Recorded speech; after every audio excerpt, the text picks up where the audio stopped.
Bismillahirrahmanirrahim. Assalamualaikum warahmatullahi wabarakatuh. Alhamdulillahirabbil alamin wassalatu wassalamu ala asyrafil anbiya'i wal mursalin wa ala alihi wa sahbihi ajma'in. Allahumma salli ala sayyidina Muhammad. Allahumma salli ala sayyidina Muhammad. Allahumma salli ala sayyidina Muhammad wa ala ali sayyidina Muhammad. Wala haula wala quwata illa billah al-aliyyil azim.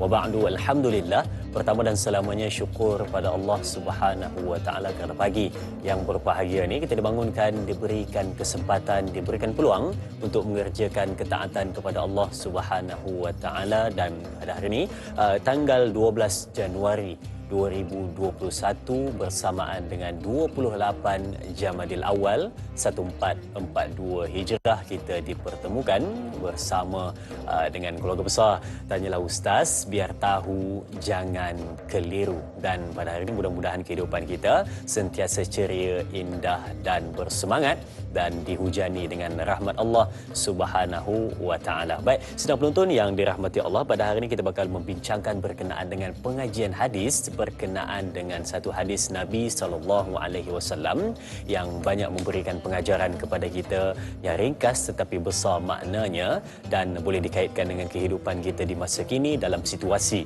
keadaan kita sekarang berkenaan dengan hakikat syukur dan sabar. Bagaimana kupasan dan perbincangan, sebentar lagi kita akan bawakan kepada penonton-penonton semua untuk sama-sama kita dapatkan pencerahan bersama dengan bintang ilmuwan yang kita bawakan khas kepada anda sekalian.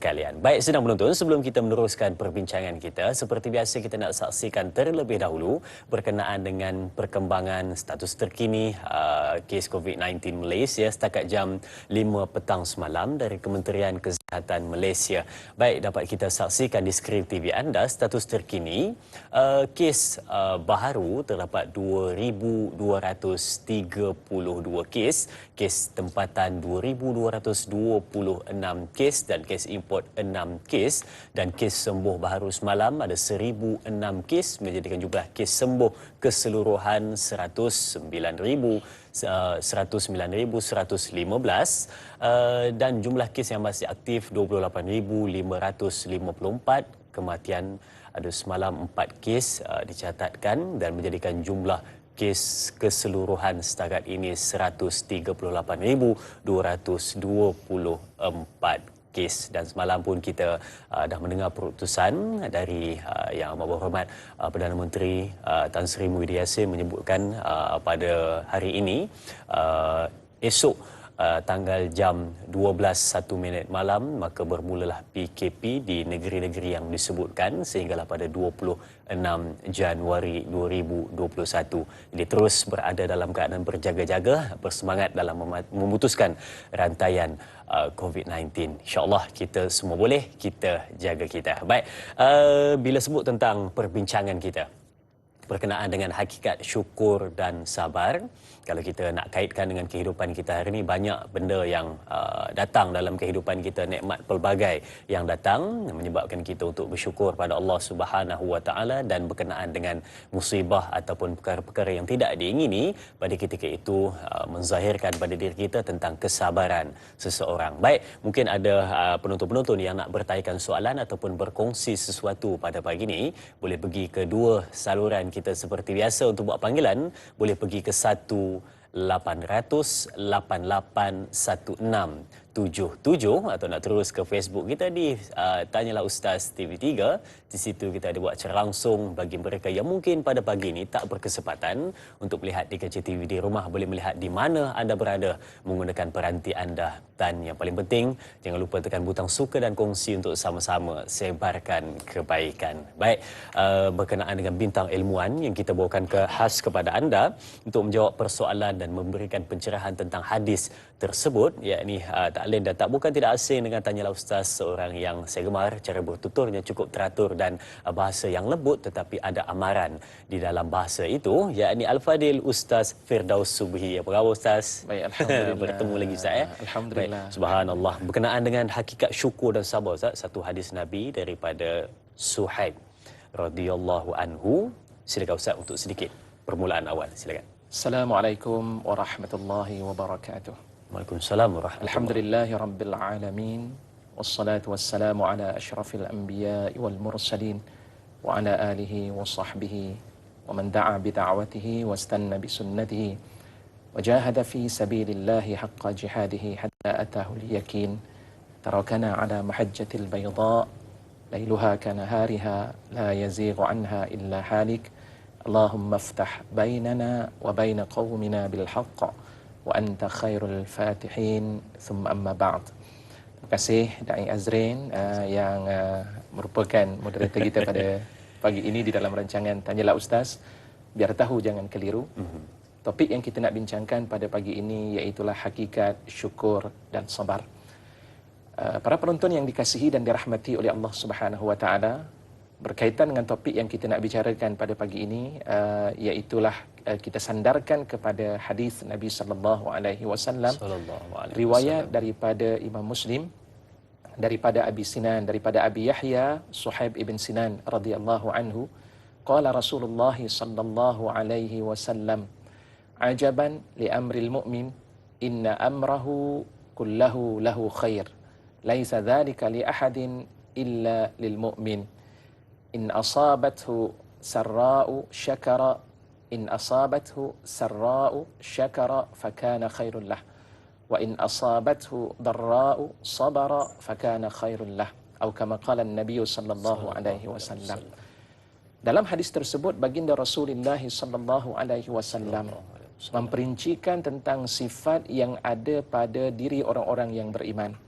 Walaupun mereka adalah merupakan manusia, tetapi pada saat yang serupa apabila dilabelkan seseorang itu sebagai seorang yang mukmin, yang beriman kepada Allah Subhanahu wa taala, sebab kita tahu bila sebut sahaja beriman kepada Allah Subhanahu wa taala, letaknya ada 6 rukun yang penting. Salah satu daripada rukun 6 rukun iman yang diyakini bagi orang-orang yang beriman kepada Allah iaitulah yu'minu bil khairi qadrihi wa syarri, iaitulah mereka ini beriman dengan qada dan kadar daripada Allah Subhanahu wa taala, baik dan buruk kita yakin semuanya itu datang daripada Allah Subhanahu wa taala. Lantaran itu baginda sallallahu alaihi wasallam menyebut ajaban, dimulakan dengan kalimah ajab, satu perkara yang cukup istimewa dan mengkagumkan serta mengejutkan. Di kalangan manusia tidak memiliki kelebihan dan keistimewaan tersebut, hanya berlaku kepada orang yang beriman kepada Allah Subhanahu wa taala. Kenapa? Baginda sallallahu alaihi wasallam sambung, inna amrahu kullahu lahu khair. Sesungguhnya segala urusan-urusan dalam kehidupannya, apa yang digerakkan dalam kehidupannya, semua memberikan kebaikan kepadanya. Subhanallah. Jarang kita melihat manusia dia merasakan dirinya sentiasa memberikan kebaikan dalam setiap tindak tanduknya, tetapi orang yang beriman kepada Allah semuanya diberikan kebaikan. Laisa dzaka li ahadin illa lil mu'min. Ini suatu ingatan semula setelah baginda sallallahu alaihi wasallam menyatakan, para penonton yang dikasihi dan dirahmati Allah, Rasulullah mengatakan istimewanya orang yang beriman, dan kemudian Rasulullah menyambung memperkukuhkan lagi kenyataannya tidak berlaku kepada mana-mana manusia, melainkan hanya berlaku kepada orang yang beriman kepada Allah Subhanahu wa taala. Apa dia? 2 perkara. Yang pertama, jika sekiranya dia ditimpa dengan kebahagiaan, ditimpa dengan kesenangan, ditimpa dengan keseronokan, maka pada saat ketika itu dia memperlihatkan tanda syukurnya kepada Allah Subhanahu wa taala. Dan jika dia diberikan oleh Allah Subhanahu wa taala dengan ujian, kesusahan, kepayahan, musibah dan sebagainya, di saat itu dia bersabar, maka kebaikan bagi kedua-dua sifat yang ada pada dirinya. Syukur dapat kebaikan di sisi Allah, sabar juga akan diberikan kebaikan oleh Allah Subhanahu wa taala. Ini intipati yang akan kita bicarakan pada pagi ini, insya-Allah. Baik, terima kasih Ustaz untuk permulaan awal berkenaan dengan hadis yang bakal kita bincangkan berkenaan dengan 2 sifat yang cukup istimewa. Memang ada di antara kita mungkin ada yang menyebut berkenaan dengan bila kita ni bercerita tentang pengajian hadis, di antara benda yang selalu kita sebut adalah berkenaan syukur dan sabar. Dan kalau dalam satu hadis juga pernah disebut oleh saya berkenaan dengan sifat syukur dan sabar ini, bila mana orang ini dia memandang sesuatu manusia itu di dalam urusan agama pada orang yang lebih tinggi daripada dia, dan bila mana dia memandang seorang manusia di dalam urusan dunia, dia pandang yang lebih bawah daripadanya, maka dia akan disebut sebagai manusia yang syukur dan sabar. Mungkin ada sesuatu sebenarnya kenapa dikaitkan syukur dan sabar ini selalu diletakkan sekali. Mungkin ada sesuatu yang cuba disampaikan. Jadi saya mungkin untuk permulaan awal ni berkenaan dengan persoalan. Mungkin ada di antara kita yang bertanyakan, bila sebut sahaja berkenaan dengan syukur dan sabar ini selalu disebutkan sebagai satu sikap ataupun satu sifat yang istimewa. Dan apakah sebenarnya istimewa yang jarang-jarang orang tahu berkenaan dengan syukur dan sabar selalu diletakkan bersama? Ustaz, silakan. Baik, menarik tentang soalan tersebut. Bila kita bicarakan kenapa Allah banyak bicarakan tentang soal syukur dan sabar. Dia letakkan sekali. Di dalam Al-Quranul Karim, Allah Subhanahu Wa Taala menyebut perkara yang berkaitan dengan sabar ini sebanyak 103 perkataan. 103. Kalimah. Sama ada dalam bentuk isim, kata nama, ataupun dalam bentuk fi'il, perbuatan. Sementara berkaitan dengan syukur, tadi sabar dalam bab sabar itu 103, sementara dalam bab syukur kepada Allah Subhanahu Wa Taala sebanyak 75 perkataan yang Allah Subhanahu Wa Taala sebutkan di dalam Al-Quranul Karim. Menariknya, kenapa Allah Subhanahu Wa Taala bicarakan syukur dan juga sabar? Subhanallah. Saya tertarik dengan suatu kata-kata yang pernah diutarakan oleh Ibnu Qudamah Al-Maqdisi rahimahullah dalam kitabnya, iaitulah Mukhtasar Minhajul Qasidin, di mana beliau menyatakan bahawa sebenarnya syukur dan sabar ini adalah merupakan hakikat yang wujud dalam diri manusia. Satu perkara yang tidak lari dalam hidup kita ni, dua perkara saja. Bila kita hidup di muka bumi Allah Subhanahu Wa Taala, kita akan berhadapan dengan bahagia. Bila bertanya kepada seseorang, apa cita-cita kamu? Maka kita akan menjawab cita-cita saya, ataupun semua daripada kita, saya nak menjadi orang yang seronok di muka bumi Allah Subhanahu Wa Taala. Saya nak hidup dapat pangkat, saya nak hidup dapat kekayaan, saya nak hidup dapat berkeluarga, saya nak hidup dalam keadaan sihat. Segala-gala perkara itu disebut dalam hadis Nabi SAW, ya Rasulullah kata, rebut 5 perkara sebelum datang 5 perkara. Itu semuanya merupakan nikmat dalam kehidupan kita. Maka kerana itu Allah Subhanahu Wa Taala minta kepada kita agar kita bersyukur kepada Allah Subhanahu Wa Taala. Pada saat yang serupa, dalam hidup manusia ini juga dia akan berhadapan dengan kesedihan. Tidak semua apa yang dicita-citakan dalam hidupnya itu akan tercapai. Laisa kullu ma yatamanna al-mar'u yudrikuhu tajri riyahu bima la tashtahi sufunu. Itu di antara salah satu kata-kata daripada penyair. Penyair kata, tidak semua apa yang kita cita-citakan kita akan dapat. Seseorang bercita-cita untuk menjadi Perdana Menteri sebagai contohnya. Cita-citanya dalam mimpi mungkin terjadi, tapi hakikatnya tidak boleh tercapai. Kenapa? Sekadar hanya angan-angan dan keinginan semata-mata. Ada di kalangan kita yang bercita-cita ingin menjadi pengurus besar, tapi hakikatnya tidak terjadi. Itu cita-cita. Dan kata penyair tersebut, tidak semua kehendak dan keinginan cita-cita yang ada pada diri manusia itu akan tercapai. Seumpama angin akan bertiup ke arah sampan yang bertentangan arah. Sampan nak bergerak ke hadapan, tapi oleh kerana angin bertiup ketika itu ke arah kiri, menyebabkan sampan tersebut tidak dapat maju ke hadapan. Begitulah hakikat dalam kehidupan kita. Nah, itu perkara yang dengan sebab itu, maka lahirlah sifat kesedihan. Sedih-sedih seumpama ini dinamakan dengan nama musibah dan ujian daripada Allah Subhanahu Wa Taala. Seperti mana jelas di dalam surah Al-Baqarah pada ayat 155, Allah Subhanahu Wa Taala nyatakan, a'udzubillahi minasyaitonir rajim, walanabluwannakum bisyai'im minal khaufi wal ju'i wa naqsim minal amwal wal anfusi wath thamarat wa basyiris sabirin. Allah mengatakan di dalam ayat tersebut, sungguh-sungguh kami akan menguji kamu wahai manusia, bisyai'im minal khauf, di antaranya sesuatu perkara yang boleh menimbulkan ketakutan dalam hidup kita, bimbang sentiasa. Itu berlaku dalam hidup manusia. Bisyai'im minal khauf wal ju', kelaparan, ujian daripada Allah Subhanahu Wa Taala. Apalagi Allah mengatakan, wa naqsim minal amwal, akan berlaku kekurangan daripada harta-harta yang kita miliki, pasti akan berlaku kekurangan. Dan kemudian wal anfus, akan berlakunya kematian. Di hujung daripada ayat tersebut Allah mengatakan, wa basyiris sabirin, bergembiralah orang-orang yang tabah dan sabar. Artinya, dalam hidup kita kenapa dikaitkan? Sebab kedua-dua perkara ini berlaku dalam hidup kita dan kita tidak boleh melarikan diri. Dan ini diperkukuhkan oleh Allah dalam surah Al-Ma'arij pada ayat ke-19. Boleh kita rujuk di dalam ayat tersebut. Allah mengatakan, Allah mengatakan, innal insana khuliqa halu'a. Sesungguhnya manusia itu dijadikan dalam keadaan halu'. Bila Allah Subhanahu Wa Taala berikan kebaikan, dia menjadi manusia yang bakhil. Bila Allah Subhanahu Wa Taala memberikan kesusahan ketika itu, dia berputus asa dengan setiap ujian-ujian kesusahan daripada Allah Subhanahu wa taala. Wallahu a'lam. Baik, benar Ustaz, bila mana disebutkan tentang syukur dan sabar, sebenarnya itu adalah tunjang utama sifat sebenar manusia, yang bila mana diberikan sesuatu yang dia inginkan, yang dia tidak sangka-sangka, tetapi perkara itu adalah perkara baik, maka timbullah sifat syukur dan zahirkanlah syukur pada Allah. Dan bila mana ditimpakan musibah, satu benda yang tidak diingini, mendatangkan kesedihan, mendatangkan rasa gusar di dalam hati, maka ketika itulah sabar itu diaplikasi. Baik, sidang penonton, kita akan pergi pada satu demi satu berkenaan dengan apa kita bincangkan. Kita akan mulakan dengan perbincangan berkenaan dengan syukur yang mana disebutkan di dalam hadis sebentar tadi yang dibacakan, dan kita akan sambung dengan perbincangan berkenaan dengan bagaimana sifat yang sabar juga disebutkan di dalam hadis yang dibacakan sebentar tadi. Baik, untuk sama-sama kita meneruskan perbincangan kita, mari kita lihat soalan pertama di Facebook Tanyalah Ustaz TV3 dari sahabat kita Pak Suli Romli. Baik, kita lihat apakah soalannya. Baik, Assalamualaikum Ustaz. Soalan saya, adakah orang-orang yang suka mengeluh walaupun Allah Subhanahu wa taala telah kurniakan banyak nikmat kesenangan dunia itu, dikira orang yang tidak tahu bersyukur dan tidak tahu bersabar katanya dengan nikmat dan ujian dari Allah Subhanahu wa taala.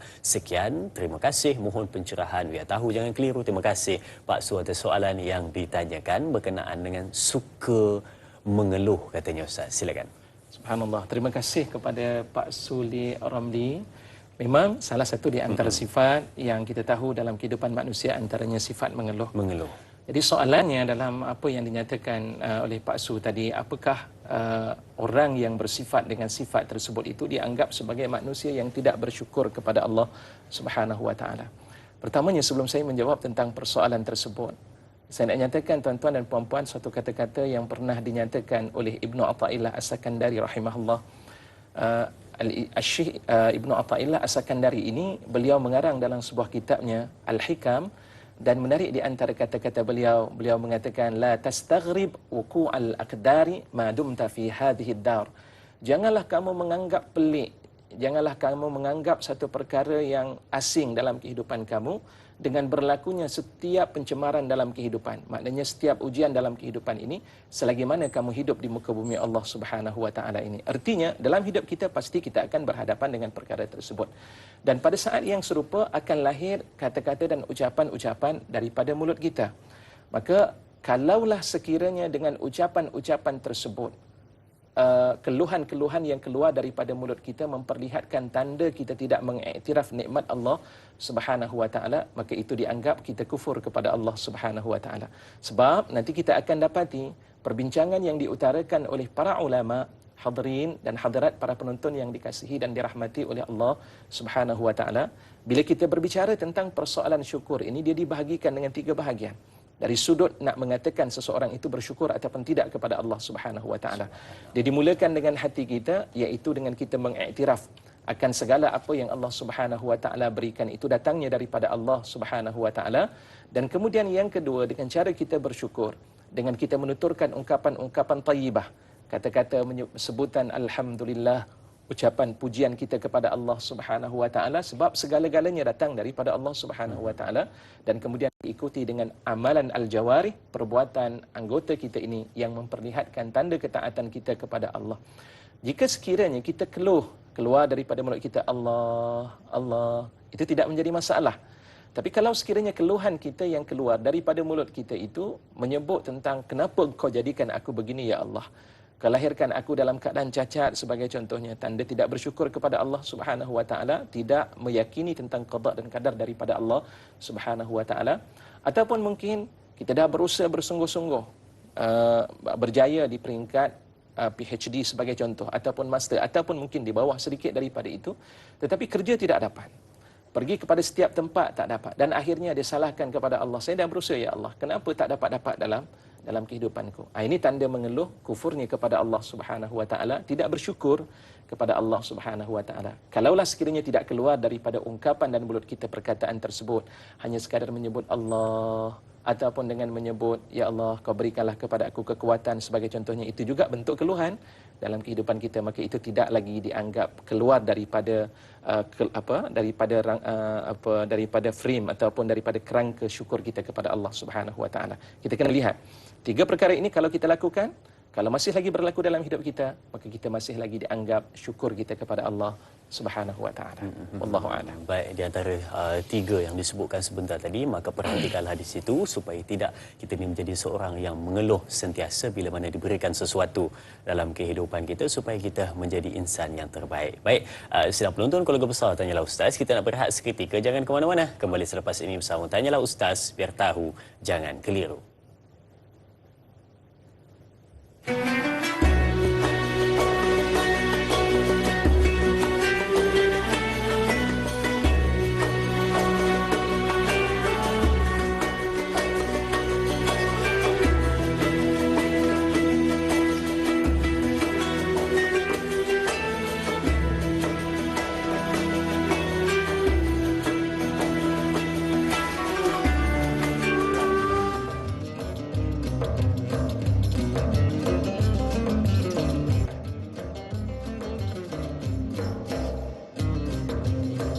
Alhamdulillah bertemu kembali untuk sama-sama kita meneruskan perbincangan kita, dan anda yang berada di hadapan KJTV, saya ucapkan terima kasih dan terima kasih kerana masih setia walaupun pada pagi ini dalam keadaan nak pergi ke mana-mana, tetapi tetap setia terlebih dahulu awal pagi di hadapan KJTV untuk sama-sama menuntut ilmu dan memberikan sedikit masa untuk diri kita untuk mengenalkan pada kita tentang bagaimana untuk menjadi seorang hamba Allah yang sentiasa memahami perkara-perkara tentang perkara agama. Baik, kita masih lagi membincangkan berkenaan dengan hadis riwayat Muslim berkenaan dengan satu hadis Nabi SAW yang menyatakan berkenaan dengan 2 sifat yang cukup istimewa berkenaan dengan syukur dan sabar. Bila didatangkan satu nikmat yang menggembirakan dia, maka dia syukur, dan bila didatangkan satu musibah yang menyedihkan dia, maka dia sentiasa bersabar dan bersangka baik kepada Allah Subhanahu wa taala. Baik, untuk kita meneruskan perbincangan, kita lihat soalan di Facebook dari sahabat kita Ram Desaru. Baik, Assalamualaikum Ustaz, saya ingin bertanya, adakah sifat sabar seseorang itu ada tahap-tahap ataupun peringkat-peringkat tertentu apabila datangnya sesuatu musibah dan ujian dalam kehidupannya? Dan yang kedua, bilakah waktu sesuai untuk mensyukuri segala nikmat yang Allah berikan padanya? Kadang-kadang ada masa kita terlupa untuk mensyukuri atas sebab terlalu gembira dengan apa yang kita hajati telah tercapai. Mohon pandangan Ustaz. Terima kasih. Biar tahu jangan keliru. Terima kasih Ram Desaru atas soalan yang ditanyakan berkenaan dengan yang pertama itu peringkat-peringkat sabar, dan yang kedua itu waktu bila untuk mensyukuri nikmat Allah, sebab kadang-kadang terlupa kerana terlampau gembira dengan nikmat yang dikecapi. Silakan Ustaz. Terima kasih kepada Ram Desaru atas soalan dan pertanyaan yang dikemukakan. Pertama, apakah persoalan yang berkaitan dengan tahap-tahap kesabaran? Sabar yang terbaik itu adalah merupakan sabar di saat musibah yang mula-mula berlaku dalam kehidupan. Dalam sebuah hadis Nabi SAW mengisahkan seorang wanita yang satu ketika berada di kubur dan kemudian dia menangisi dan meratapi atas kematian ataupun meninggal anaknya ketika itu. Ketika itu dia menangis. Baginda Rasulullah SAW bersama dengan beberapa orang para sahabat radhiyallahu anhum ajma'in lalu di hadapannya. Dan ketika saat dia menangis, Rasulullah SAW kata, "Isbiri, bersabarlah kamu atas ujian daripada Allah Subhanahu wa taala." Waktu itu wanita tersebut pun berkata, "Ilaika anni lam tusab bimusibati." Jauhilah kamu daripadaku, pergilah jauh-jauh daripadaku. Lebih kurang begitulah maksudnya. Kamu tidak ditimpa seperti mana musibah yang menimpa aku. Dan setelah daripada itu, kalangan para sahabat Nabi SAW memberitahu kepada wanita tersebut, "Kamu tidak kenalkah siapa yang berkata tadi? Itulah dia Rasulullah SAW." Wanita tadi pergi mengejar ataupun menjejaki Rasulullah SAW dan sampai ke rumah baginda SAW ketika itu. Dan di saat tersebut Rasulullah terus memberikan kepadanya satu nasihat, "Innamas sabru inda sadmatil ula." Adapun bersabar itu ketika kamu menimpa ataupun kamu ditimpa pada permulaan musibah tersebut. Itu adalah merupakan tahap sabar yang tertinggi dalam kehidupan orang-orang yang beriman kepada Allah Subhanahu wa taala. Di saat itu penting kepada teman-teman dan rakan-rakan yang bersama dengannya untuk memberikan takziah kepadanya. Tujuannya apa? Nak memberikan semangat kepadanya agar dia dapat tabah dalam mengharungi ujian-ujian daripada Allah Subhanahu wa taala. Dan pada tahap tersebut apa yang perlu dilakukan? Ucapkanlah seperti mana yang disebut oleh Allah dalam surah Al-Baqarah. Tadi dalam ayat yang saya bicarakan, yang saya sebutkan tadi itu belum lagi tamat. Sambungannya Allah mengatakan, alladzina idza asabatuhum musibatum qalu inna lillahi wa inna ilaihi raji'un. Orang-orang yang ditimpakan kepada mereka sesuatu musibah, lantas mereka akan berkata, kami ini adalah milik Allah dan kami akan kembali semula kepada Allah Subhanahu wa taala. Baca ayat tersebut saat ketika itu kita menyebutnya dalam keadaan kita yakin yang kita ini milik Allah, segala kehidupan kita ini juga adalah merupakan milik Allah Subhanahu wa taala. Bila-bila masa sahaja Allah akan mengambil diri kita untuk kembali bertemu dengan Allah Subhanahu wa taala. Ini adalah merupakan tahap sabar yang tertinggi. Dan itulah situasi yang berlaku di kalangan para sahabat Nabi sallallahu alaihi wasallam. Justru daripada itu bila disebut tentang persoalan apakah tahap-tahap kesabaran dalam diri manusia, itu memang tidak ada dalam tahap-tahap kesabaran yang dinyatakan oleh Nabi sallallahu alaihi wasallam, tapi Rasulullah memberikan suatu nasihat yang paling tinggi dalam hidup kita ni.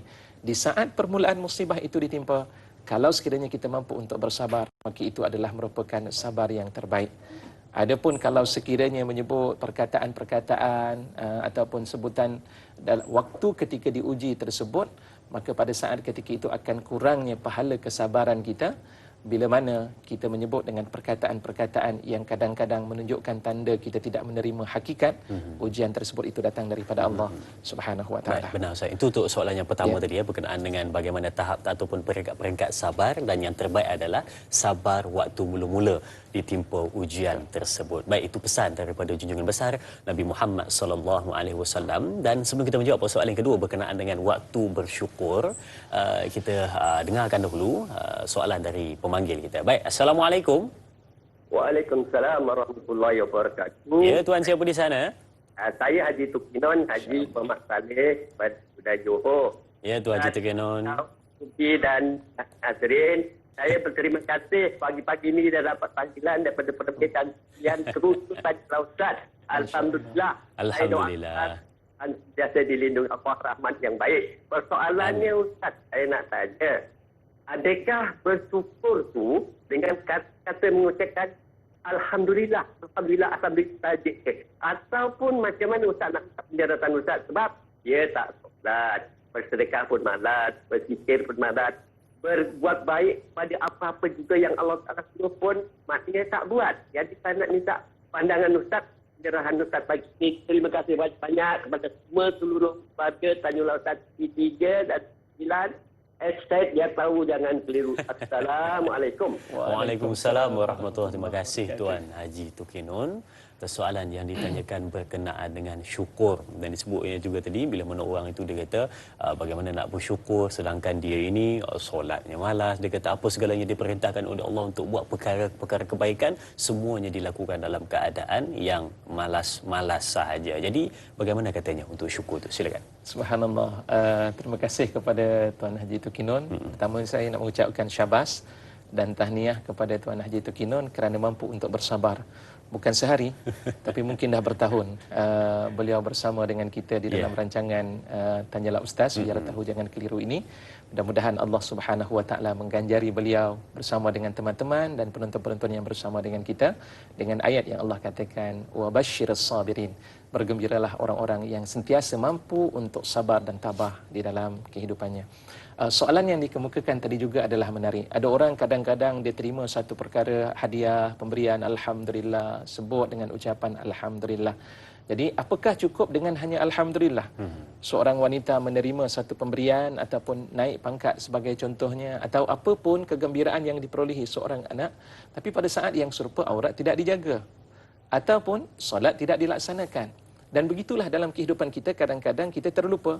yang menunjukkan tanda kita berterima kasih kepada Allah Subhanahu wa taala itu, ulama telah pun menyatakan, Al-Imam Al-Ghazali rahimahullah dalam kitab Ihya Ulumuddin, Ibn Qudamah Al-Maqdisi dalam kitab beliau Mukhtasar Minhajul Qasidin, Syekh Said Hawa rahimahullah dalam kitabnya Al-Mustakhlas fi Tazkiyatil Anfus sebagai contoh. Kesemua kitab-kitab ini kalau kita baca dan kita akan dapati mereka meletakkan beberapa syarat untuk menyatakan kesempurnaan syukurnya kita kepada Allah Subhanahu wa taala. Tidak lain, yang pertama, di saat ketika kita menerima sesuatu perkara, waktu itu hendaklah ada dalam hati kita untuk mengiktiraf akan nikmat tersebut. Allah ni datangnya daripada Allah Subhanahu wa taala, yang saat ketika itu kadang-kadang kita lupa. Ya, Allah berikan kepada kita. Ataupun mungkin masa yang begitu lapang Allah berikan pada kita, banyak masa kita. Pagi ini kita dapat mendengar dan menonton Tanyalah Ustaz. Maka pada saat ketika itu hati kita berbicara syukur pada Allah Subhanahu wa taala, itu tanda pengiktirafan hati. Yang kedua, iaitulah ucapan alhamdulillah. Saya teringat ada satu kisah beberapa hadis Nabi sallallahu alaihi wasallam. Antaranya ada dua orang Ansar yang ketika itu mereka apabila mereka bertemu, di antara sifat orang-orang Islam, orang yang beriman kepada Allah di zaman Nabi sallallahu alaihi wasallam, antara ayat yang dikutkan dalam hadis-hadis Nabi sallallahu alaihi wasallam ini antaranya perkataan kaifa asbahta. Waktu pagi mereka bertemu dan ketika itu mereka akan tanya, apa kabar kamu waktu subuh ni? Kaifa asbahta? Apa kabar kamu? Apa kabar kamu? Dan kebetulan ketika itu golongan Ansar tersebut berkata-kata didengari oleh Nabi SAW. Kaifa asbahta? Alhamdulillah bi khair. Segala pujian bagi Allah dengan kebaikan yang telah pun aku terima ketika itu. Bila begitu Rasulullah kata, inilah yang aku nak dengar daripada kata dan mulut kamu sebagai tanda orang yang bersyukur kepada Allah Subhanahu wa taala. Ucapan alhamdulillah itu adalah prasyarat yang kedua untuk menyempurnakan syukur kita sesudah hati kita mengiktiraf pemberian tersebut daripada Allah. Mulut kita mengucapkan kalimah alhamdulillah dan diikuti dengan ketiga, iaitulah jawarih anggota-anggota kita menunjukkan tanda syukurnya kita kepada Allah Subhanahu wa taala. Allah berikan kepada kita mata, dapat melihat segala kebesaran Allah, boleh berjalan dengan panduan mata kita, syukur alhamdulillah kepada Allah Subhanahu wa taala. Allah berikan kepada kita telinga, masih lagi mampu untuk mendengar kuliah pada pagi ini dalam rancangan Tanyalah Ustaz sebagai contohnya, syukur alhamdulillah kepada Allah Subhanahu wa taala. Dan tidak mempergunakan mata untuk melihat maksiat-maksiat Allah Subhanahu wa taala, apatah lagi perkara yang diberikan tanggungjawab wajib dalam hidupnya, solat tidak dilaksanakan, maka menandakan seseorang masih lagi belum sempurna kesyukurannya kepada Allah Subhanahu wa taala. Sempurna syukur mesti diperlihatkan melalui hati dan kemudian dituturkan melalui mulut kita dan dibuktikan dengan amalan-amalan yang menunjukkan tanda ketaatan kita kepada Allah Subhanahu wa taala. Barulah hakikat syukur itu sempurna dalam kehidupan ini, insya-Allah. Kesempurnaan syukur itu dapat dirasai dalam hati dan mana terzahir pada lisan dan juga terlihat pada bagaimana anggotanya melaksanakan kehidupan sehariannya, barulah lengkap definisi syukur tersebut. Baik, untuk kita sambung perbincangan kita ini berkenaan dengan soalan yang ditanyakan sahabat kita Ram Desaru. Soalan pertama bertanyakan berkenaan dengan peringkat-peringkat sabar, dan soalan yang kedua bertanyakan berkenaan dengan bagaimana waktu bersyukur. Katanya yang sesuai, sebab dia kata kadang-kadang terlupa untuk bersyukur kerana terlampau seronok dengan nikmat yang telah dikecapi. Sedikit Ustaz untuk pencerahan, silakan. Ada satu doa yang diajar oleh Nabi sallallahu alaihi wasallam kepada seorang sahabat Nabi, iaitu Muaz ibn Jabal radhiyallahu anhu. Bila mana Muaz ibn Jabal berkata kepada Nabi sallallahu alaihi wasallam, "Ya Rasulullah, inni uhibbuk." Wahai Rasulullah, sesungguhnya aku sayang dan cinta kepada kamu, ya Rasulullah. Di saat itu Rasulullah kata, "Usika, aku berikan nasihat kepada kamu, la tad'anna fi kulli duburi kulli salatin, fi duburi kulli salatin, janganlah kamu tinggalkan pada setiap akhir dan tamat salat kamu itu, antakul, untuk kamu berkata, Allahumma a'inni ala zikrika wa syukrika wa husni ibadatik. Ya Allah, ya Tuhanku, bantulah aku agar aku dapat mengingatimu, ya Allah. Bantulah aku agar dapat bersyukur atas segala nikmat yang kau berikan kepadaku, ya Allah. Dan bantulah aku agar aku dapat melaksanakan ibadah dalam kehidupan ini dalam keadaan yang terbaik. Tiga perkara ini diminta. Kenapa? Supaya kita sentiasa ingat kepada Allah Subhanahu wa taala. Sebab segala apa yang kita perolehi bukan daripada manusia. Manusia hanya sekadar sebab, tapi Allah Subhanahu wa taala lah hakikatnya yang memberikan nikmat dalam kehidupan kita. Maka persoalan yang dikemukakan tadi, apakah waktu yang terbaik untuk kita mengucapkan syukur pada Allah di saat ketika kita mengingati ataupun kita mendapat satu berita ataupun perkara-perkara yang memberikan kebaikan pada kita. Ada dalam sebuah hadis Nabi sallallahu alaihi wasallam di mana dalam hadis tersebut menyatakan bila mana Rasulullah sallallahu alaihi wasallam menerima berita gembira, apapun kegembiraan yang datang, saya terlupa amrun surur, perkara-perkara yang menggembirakan Nabi sallallahu alaihi wasallam, pada saat ketika itu Rasulullah sujud, dan sujud ini dinamakan dengan nama sujud syukur sebagai tanda syukur pada Allah Subhanahu wa taala. Jadi maknanya persoalan bila di saat ketika kita menerima akan sesuatu nikmat daripada Allah dan kita rasai. Pagi ini kita bangun daripada tidur, syukur kita kepada Allah Subhanahu wa taala, sebutlah dengan ucapan alhamdulillahilladzi ahyana ba'dama amatana wa ilaihin nusyur. Segala puji-pujian bagi Allah Subhanahu wa taala yang telah menghidupkan kami sesudah kami mati, dan kami akan dikembalikan semula kepada Allah Subhanahu wa taala. Selesai kita memperolehi nikmat makan pada pagi ini, kita dapat makan, alhamdulillahilladzi at'amana wasaqana, ya, ila akhirih. Jadi ketika itu kita pun mengatakan segala puji-pujian bagi Allah Subhanahu wa taala yang memberikan makan kepada kami dan memberikan minuman kepada kami, sebagai contoh tanda kita memuji Allah Subhanahu wa taala. Jadi di saat ketika kita menerima nikmat tersebut, waktu itu wajar dan sewajibnya kita menyebut kalimah pujian-pujian kita kepada Allah Subhanahu wa taala, maka itu tanda kita telah membuktikan yang kita bersyukur kepada Allah Subhanahu wa taala. Wallahu alam. Jawapan yang diberikan Ustaz sebentar tadi menyebutkan tentang satu doa yang diajarkan ataupun zikir yang diajarkan oleh Nabi sallallahu alaihi wasallam kepada seorang sahabat, yang mana nanti di penghujung rancangan kita minta Ustaz berdoa sekali lagi dengan doa tersebut. Jadi mungkin anda ada yang nak rakam ataupun salin doa tersebut, nantikan sehingga ke penghujung Tanya Ustaz pada pagi ini. Baik, sedang menonton, kita ada pemanggil di talian. Assalamualaikum. Waalaikumsalam warahmatullahi wabarakatuh. Da'i Azrin dan juga Ustaz Firdaus Subuhi. Saya Omar Abdul Majid dari Felda Cini Timur 3, Pekan Pahang. Assalamualaikum Ustaz dan Da'i. Waalaikumsalam warahmatullahi. Ya, Tuan Omar, apa khabar? Baik, alhamdulillah. Sedikit soalan Tuan Omar. Tuan Omar, kawasan terkena banjir ke? Dari itu dah kena dah sikit, tapi taklah sampai melibatkan perpindahan, ya. Ni Da'i, tapi sekarang pun masih lagi tidak pulih sepenuhnya. Itulah cubaannya, dugaan yang paling hebat yang kami tempuhi di sini. Dengan COVID-nya pun tak habis lagi, Da'i, Ustaz. Jadi kita diuji pula dengan banjir yang besar ini. Benar. Jadi ya itulah, dia kena sabarlah. Kena bukan kata kita bersabar sungguhlah sekarang ni. Benar. Jadi soalan saya begini Ustaz, ya. Da'i, ya. Jadi soalan saya, kita semua tahu sabar. Dan kalau kena pada orang pun kita akan cakap sabarlah, sabar. Tapi akan ada perkataan, awak tak kena, awak tak duduk tempat aku. Kalau awak duduk tempat aku, awak tahulah apa yang jadi, apa rasanya. Berat mata memandang, berat lagi bahu mikul. Jadi soalan saya ni Ustaz, kalau kita ni nak bersabar dengan musibah, itu amat, orang kata, sukar dan jauh sekali untuk bersyukur dengan musibah yang datang kepada kita, Ustaz. Contoh yang macam sekarang ini, yang kami alami sekarang ni, Ustaz. Jadi soalan saya, apakah adakah kaedah ataupun di sebalik doa yang kata Ustaz tadi itu, yang boleh, yang cara yang terbaik, kaedah yang terbaik untuk kita sentiasa bersabar dan boleh bersyukur walaupun ditimpa musibah yang besar, yang berat, yang macam ditanggung oleh rakyat negeri Pahang sekarang ini. Itu soalan saya Ustaz dan Da'i. Terima kasih banyak Ustaz dan Da'i. Assalamualaikum. Waalaikumsalam warahmatullahi. Terima kasih Tuan Omar atas soalan yang ditanyakan. Dapat dirasakan soalan itu benar-benar dari hati, bertanyakan berkenaan dengan bagaimana tetap nak dalam keadaan sabar dan syukur walaupun ditimpa musibah yang benar-benar menguji diri kita. Baik, untuk kita mengetahui jawapan daripada persoalan yang ditanyakan, kita nantikan soalannya seketika nanti. Sebelum itu kita berehat seketika. Jangan ke mana-mana. Kembali selepas ini bersama Tanyalah Ustaz, biar tahu, jangan keliru.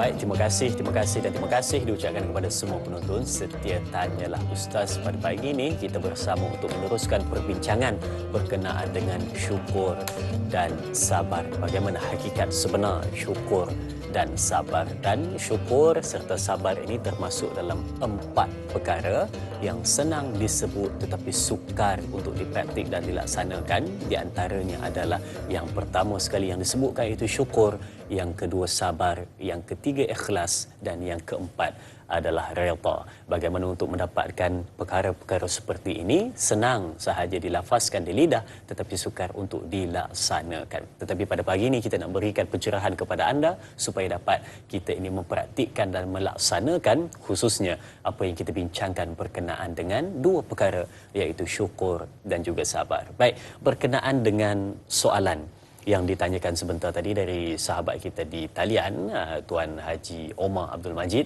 bertanyakan pada kita berkenaan dengan bagaimana ditimpa musibah, contoh diberikan sangat dekat dengan situasi kehidupan dan juga apa yang berlaku di sekitar kita pada hari ini, khususnya di negeri Pahang yang dilanda banjir, supaya sama-sama kita terus memberi semangat kepada mereka dalam keadaan bersabar. Saya bila disebutkan tadi, bila mana ditimpa dalam keadaan wabak COVID-19 yang sedang melanda, dilanda pula dengan banjir yang belum lagi surut. Jadi bagaimana untuk menyebut ataupun melaksanakan pada diri sendiri itu supaya tetap dalam keadaan sabar dan syukur dan sangka baik dengan apa yang berlaku. Silakan Ustaz.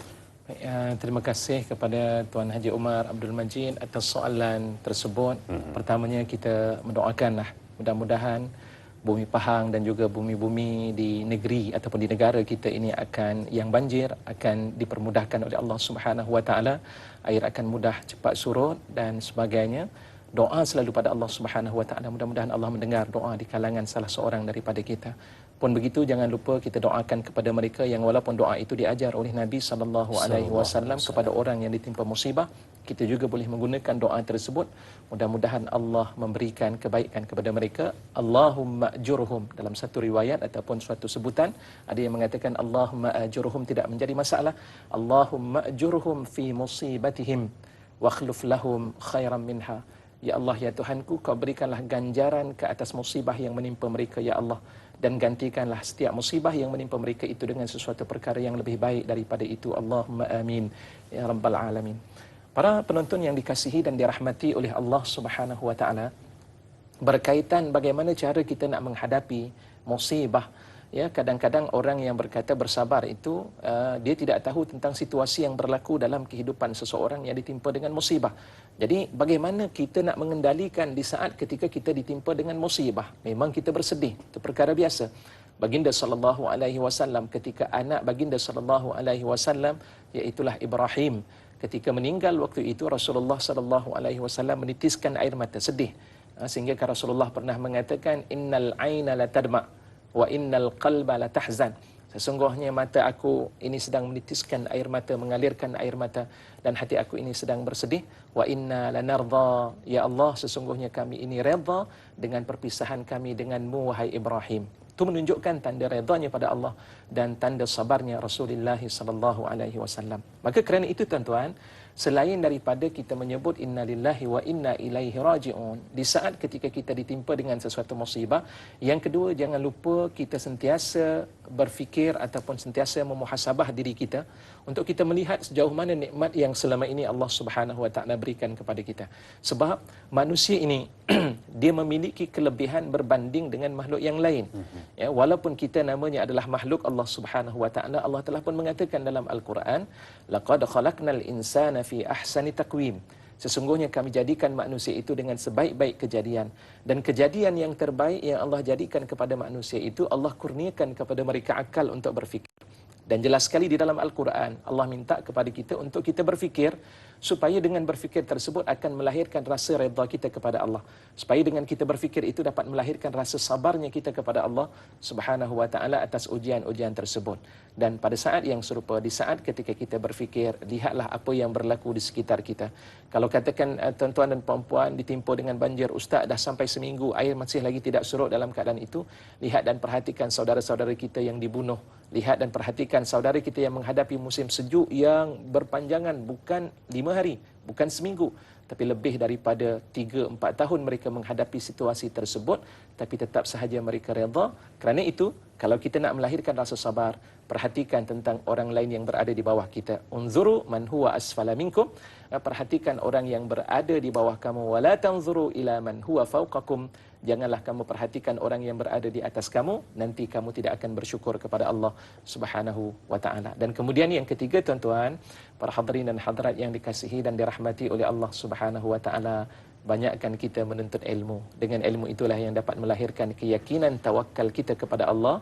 Dengan ilmu itulah yang dapat melahirkan rasa tabah jiwa kita ini kepada Allah Subhanahu wa taala. Seterusnya yang keempat, kita beramal dengan ilmu yang telah pun disampaikan. Kadang-kadang ilmu ada, tapi tidak beramal dengan ilmu tersebut, rugi juga. Al-ilmu bila amalin kasyajari bila samar. Ilmu yang tidak diamalkan seumpama pokok yang tidak menghasilkan keuntungan daripada buah-buah yang sepatutnya tumbuh daripada pokok tersebut. Begitulah dengan ilmu ini, tidak akan dapat menghasilkan samarat. Dia tidak akan dapat menghasilkan intipati dan keinginannya yang dimahukan, melainkan dengan cara kita mempraktikkan. Tadi kita belajar tentang bab doa-doa, cuba amalkan doa tersebut. Mudah-mudahan ada kebaikan di saat ketika kita ditimpa musibah dan ujian daripada Allah Subhanahu wa taala. Dan kemudian soalan tersebut juga saya nak jawab dengan satu ayat Allah Subhanahu wa taala. Ingatlah tuan-tuan dan puan-puan sekalian, setiap musibah yang Allah Subhanahu wa taala berikan kepada kita ini bukan sahaja-sahaja, tapi Allah Subhanahu wa taala kadang-kadang berikan kepada kita kerana kita adalah merupakan orang yang terbaik untuk menerima musibah tersebut. Dan pada saat yang serupa Allah nak mengukur sejauh mana dekatnya seseorang itu dengan Allah Subhanahu wa taala. Di saat itu barulah akan ada suatu jalan keluar daripada Allah Subhanahu wa taala, di mana Allah Subhanahu wa taala sebut dalam Al-Quran, wasanajzis syakirin, kami akan balas kepada orang-orang yang bersyukur. Dan dalam ayat yang lain Allah mengatakan, innama yuwaffas sabiruna ajrahum bighairi hisab. Adapun orang-orang yang bersabar itu akan dibalas oleh Allah Subhanahu wa taala dengan balasan yang tidak mampu untuk dibayangkan dari sudut kelebihan-kelebihan yang akan diperolehi, sama ada di dunia mereka akan dapat ataupun di saat ketika mereka berada di hari akhirat kelak. Wallahu a'lam. Besar ujian, besar nikmat yang menanti, dan cara untuk mendapatkannya adalah zahirkan syukur dan sabar. Itu yang kita bincangkan pada hari ini. Baik, ada pemanggil di talian. Assalamualaikum. Assalamualaikum warahmatullahi wabarakatuh, dan juga Ustaz Firdaus Subihi. Ya tuan, siapa di sana? Ilyas Abu Bakar daripada Hitam Perpinang. Tuan Ilyas. Ya, silakan tuan. Ya, soalan saya. Dalam keadaan saya mendal tadi berpuluh-puluh kali, fikir akan bersabar. Setelah mendapat panggilan, fikir akan bersyukur. Saya mengucapkan kesyukuran. Alhamdulillah. Adakah kesabaran kesyukuran itu di segi Islam macam mana pula? Adakah soalan pertama itulah minta pencerahan pada Ustaz. Dan kedua ni firman Allah dalam Al-Quran, sedikit sangat hamba-Ku yang bersyukur. Bersabar boleh, tapi nak bersyukur tu kurang. Contohnya bangun pagi, kita terlepas untuk mengucapkan Alhamdulillah setelah dimatikan malam tadi. Kita tidak mengungkapkan Alhamdulillah.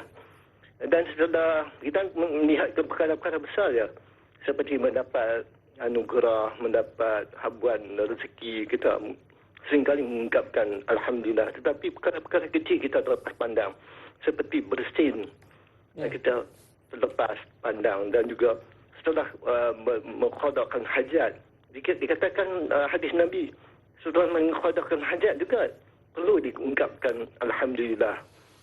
Dan juga kalau dari soalan ketiga, macam ada setengah ulama, para anbiya juga setelah ditimpa dengan ujian musibah ni, mereka mengungkapkan Alhamdulillah. Bagaimana dengan kita?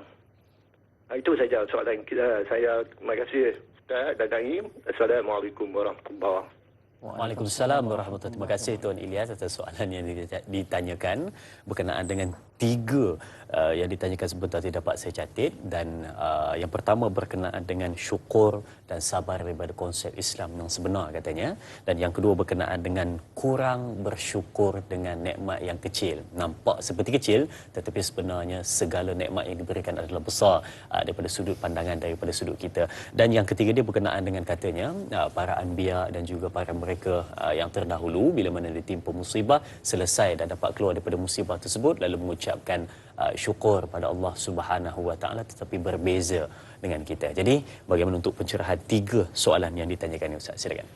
Baik, terima kasih kepada Tuan Haji Ilyas atas soalan-soalan yang telah pun dikemukakan.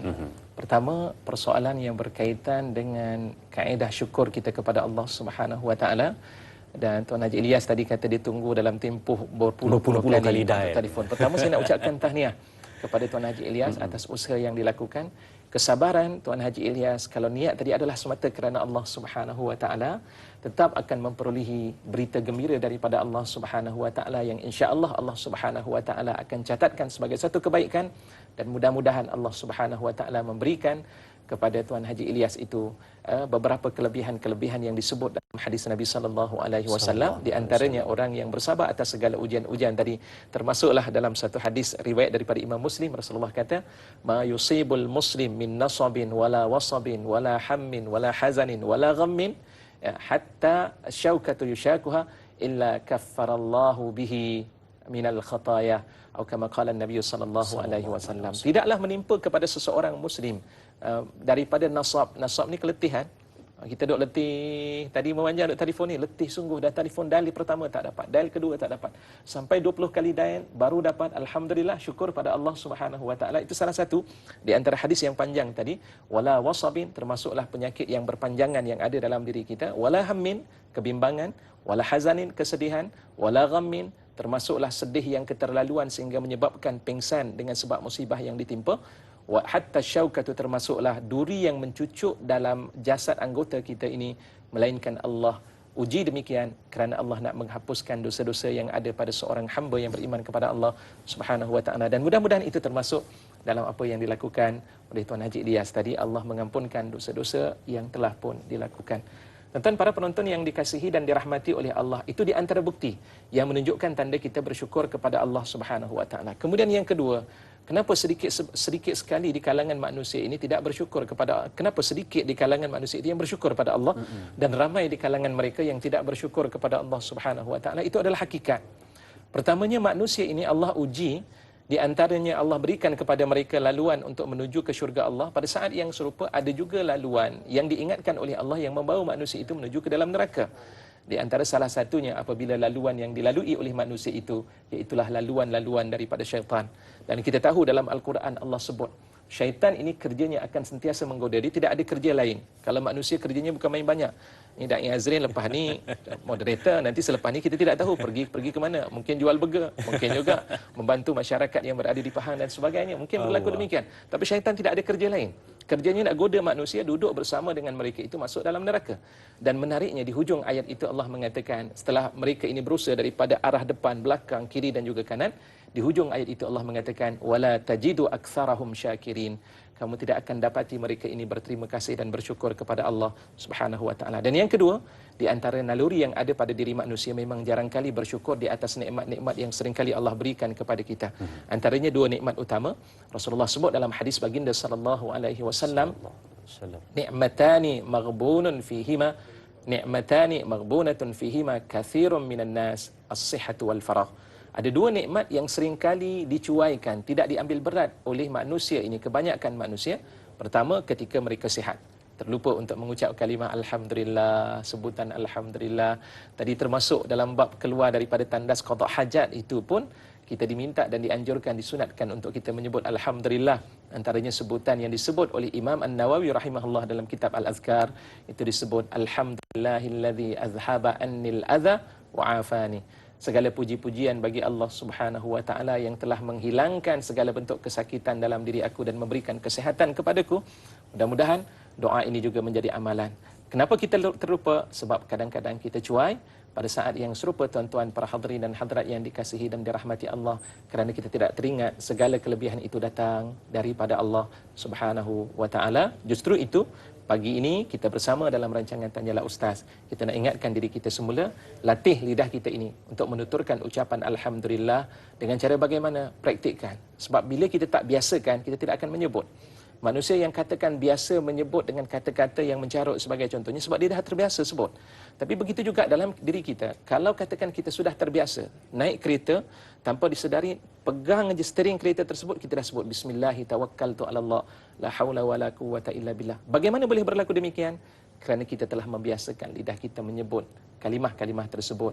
Ambil zikir-zikir yang diajar oleh Imam Nawawi, mudah-mudahan apa yang disampaikan dan diambil oleh beliau itu menjadi salah satu pedoman dalam hidup kita, dan akhirnya kita mampu untuk meraih rasa syukur kita kepada Allah Subhanahu wa taala. Dan kemudian yang ketiga tadi cerita tentang berkaitan tentang para anbiya. Memang mereka bersyukur kepada Allah Subhanahu wa taala. Para anbiya, nabi-nabi Allah semuanya adalah ma'sumun. Mereka ini terpelihara daripada dosa kecil dan juga dosa besar. Setiap kali mereka menerima hadiah daripada Allah Subhanahu wa taala, maka ucapan daripada mereka itu adalah alhamdulillah, ucapan daripada mereka itu subhanallah, dan segala perkataan-perkataan yang memuji Allah Subhanahu wa taala itulah yang perlu kita lakukan, kerana Al-Quran merupakan panduan dalam kehidupan orang-orang yang beriman kepada Allah.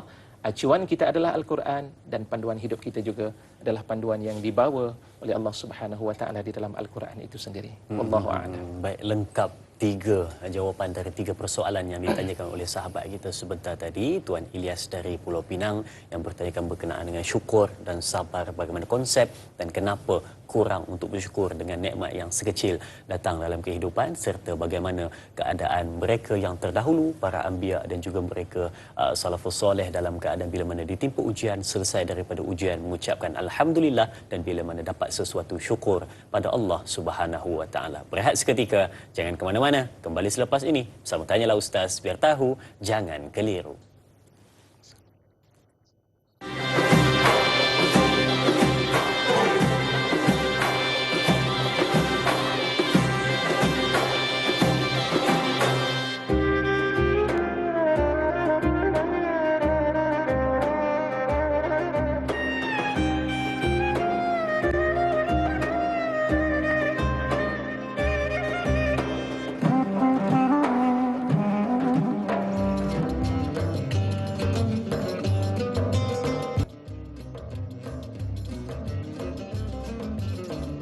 Baik, kita meneruskan kembali apa yang kita sebut sebentar tadi berkenaan dengan syukur dan sabar. Pastikan kita sedang mempelajari tentang bagaimana syukur dan sabar untuk diresap di dalam diri kita supaya selesai perbincangan kita pada hari ini dapat sesuatu yang sungguh bermanfaat, yakni berubah sedikit demi sedikit. Kita kalau sebelum ini sukar untuk mensyukuri nikmat yang datang pada kita, maka selesai perbincangan berubah menjadi orang yang selalu bersyukur. Dan kalau sebelum ini kita adalah seorang yang sukar untuk sabar, maka selepas ini kita beralih menjadi seorang yang penyabar dan sentiasa berada dalam keadaan berfikir yang baik-baik supaya datangnya kebaikan dalam kehidupan. Baik, kita ada soalan di Facebook dari sahabat kita Hana Wan Chi.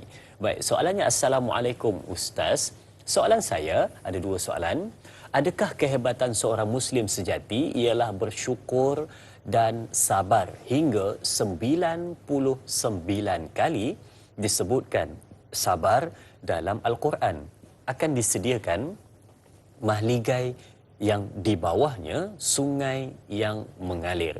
Dan yang kedua, apakah yang perlu dititik beratkan untuk membentuk peribadi supaya sabar, kerana mudah diungkap tetapi susah untuk dilaksanakan? Terima kasih kepada Hana Wan Chi atas soalan yang ditanyakan berkenaan dengan bagaimana katanya yang kedua itu tentang untuk menitik beratkan supaya kita dapat menzahirkan peribadi yang sabar. Dan soalan yang pertama itu menarik Ustaz, dia tanyakan, katanya 99 kali disebutkan siapa yang bersabar dan bersyukur maka akan dapat syurga yang di bawahnya mengalir sungai-sungai yang mengalir.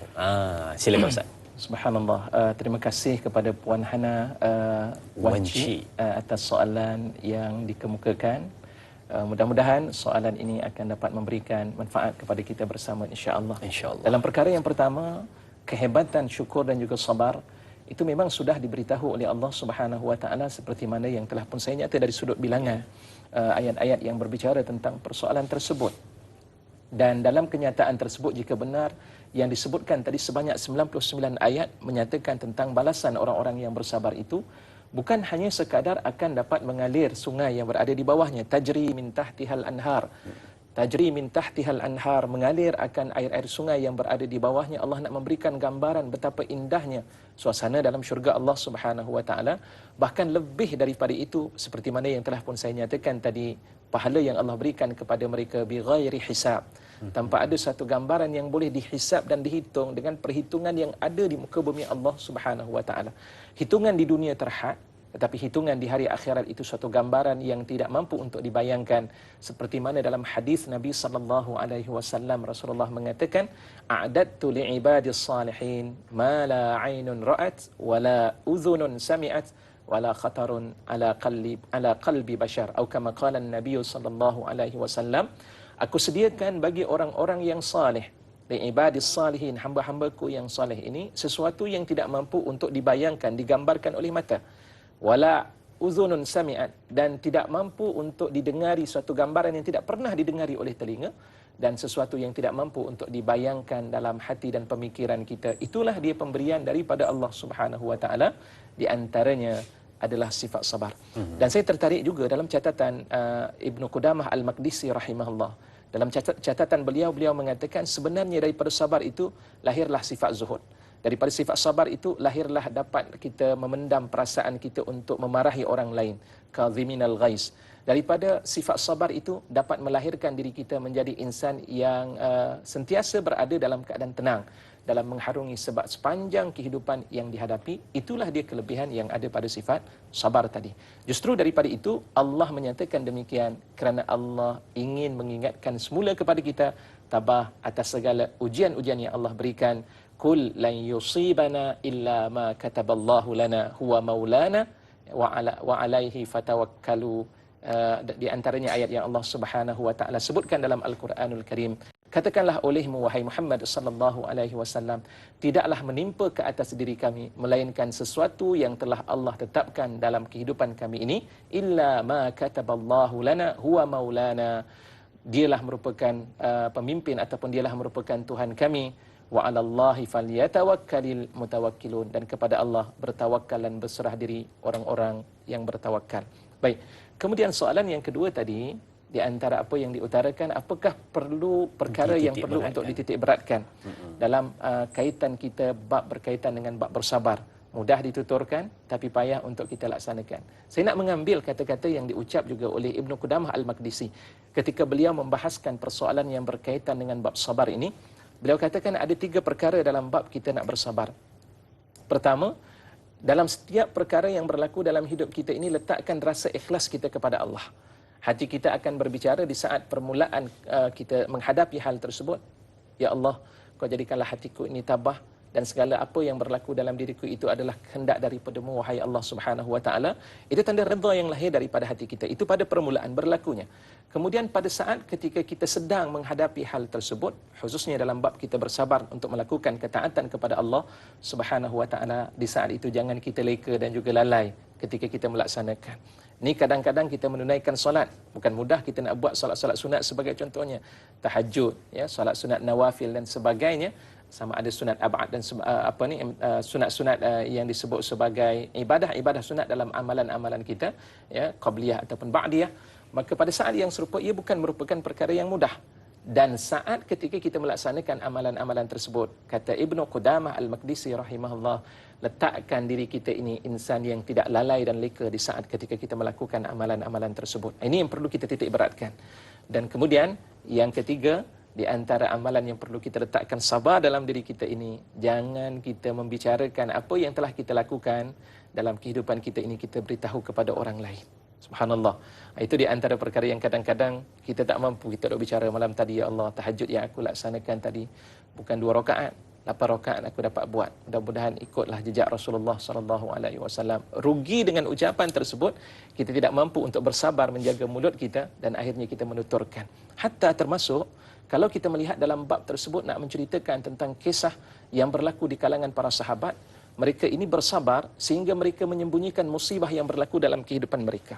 Antaranya salah satu perkara yang mungkin boleh saya sebutkan dalam pertemuan kita pada pagi ini, kisah yang berlaku di antara pasangan suami isteri, Ummu Sulaim Ar-Rumaisa radhiyallahu anha bersama dengan Abu Talhah radhiyallahu anhu. Abu Talhah pergi meninggalkan keluarganya untuk berniaga, mendapatkan rezeki daripada Allah Subhanahu wa taala. Bila balik sahaja dalam tempoh beberapa hari dan kemudian pulang semula untuk bertemu dengan keluarganya, anak mereka ini meninggal dunia. Dan pada saat ketika itu, subhanallah, apa yang ditunjukkan oleh Ummu Sulaim datang bertemu dengan suaminya ketika itu. Ummu Sulaim tidak memberitahu tentang hal tersebut. Pada waktu malam mereka berada bersama dengannya, bergaul bersama di waktu malamnya sebagai pasangan suami isteri tersebut. Pada paginya disediakan makanan dan minuman. Di saat itu dia pun berkata kepada suaminya, "Bang, kalau sesuatu perkara yang kita pinjam daripada seseorang itu apakah wajar untuk kita pulangkan semula?"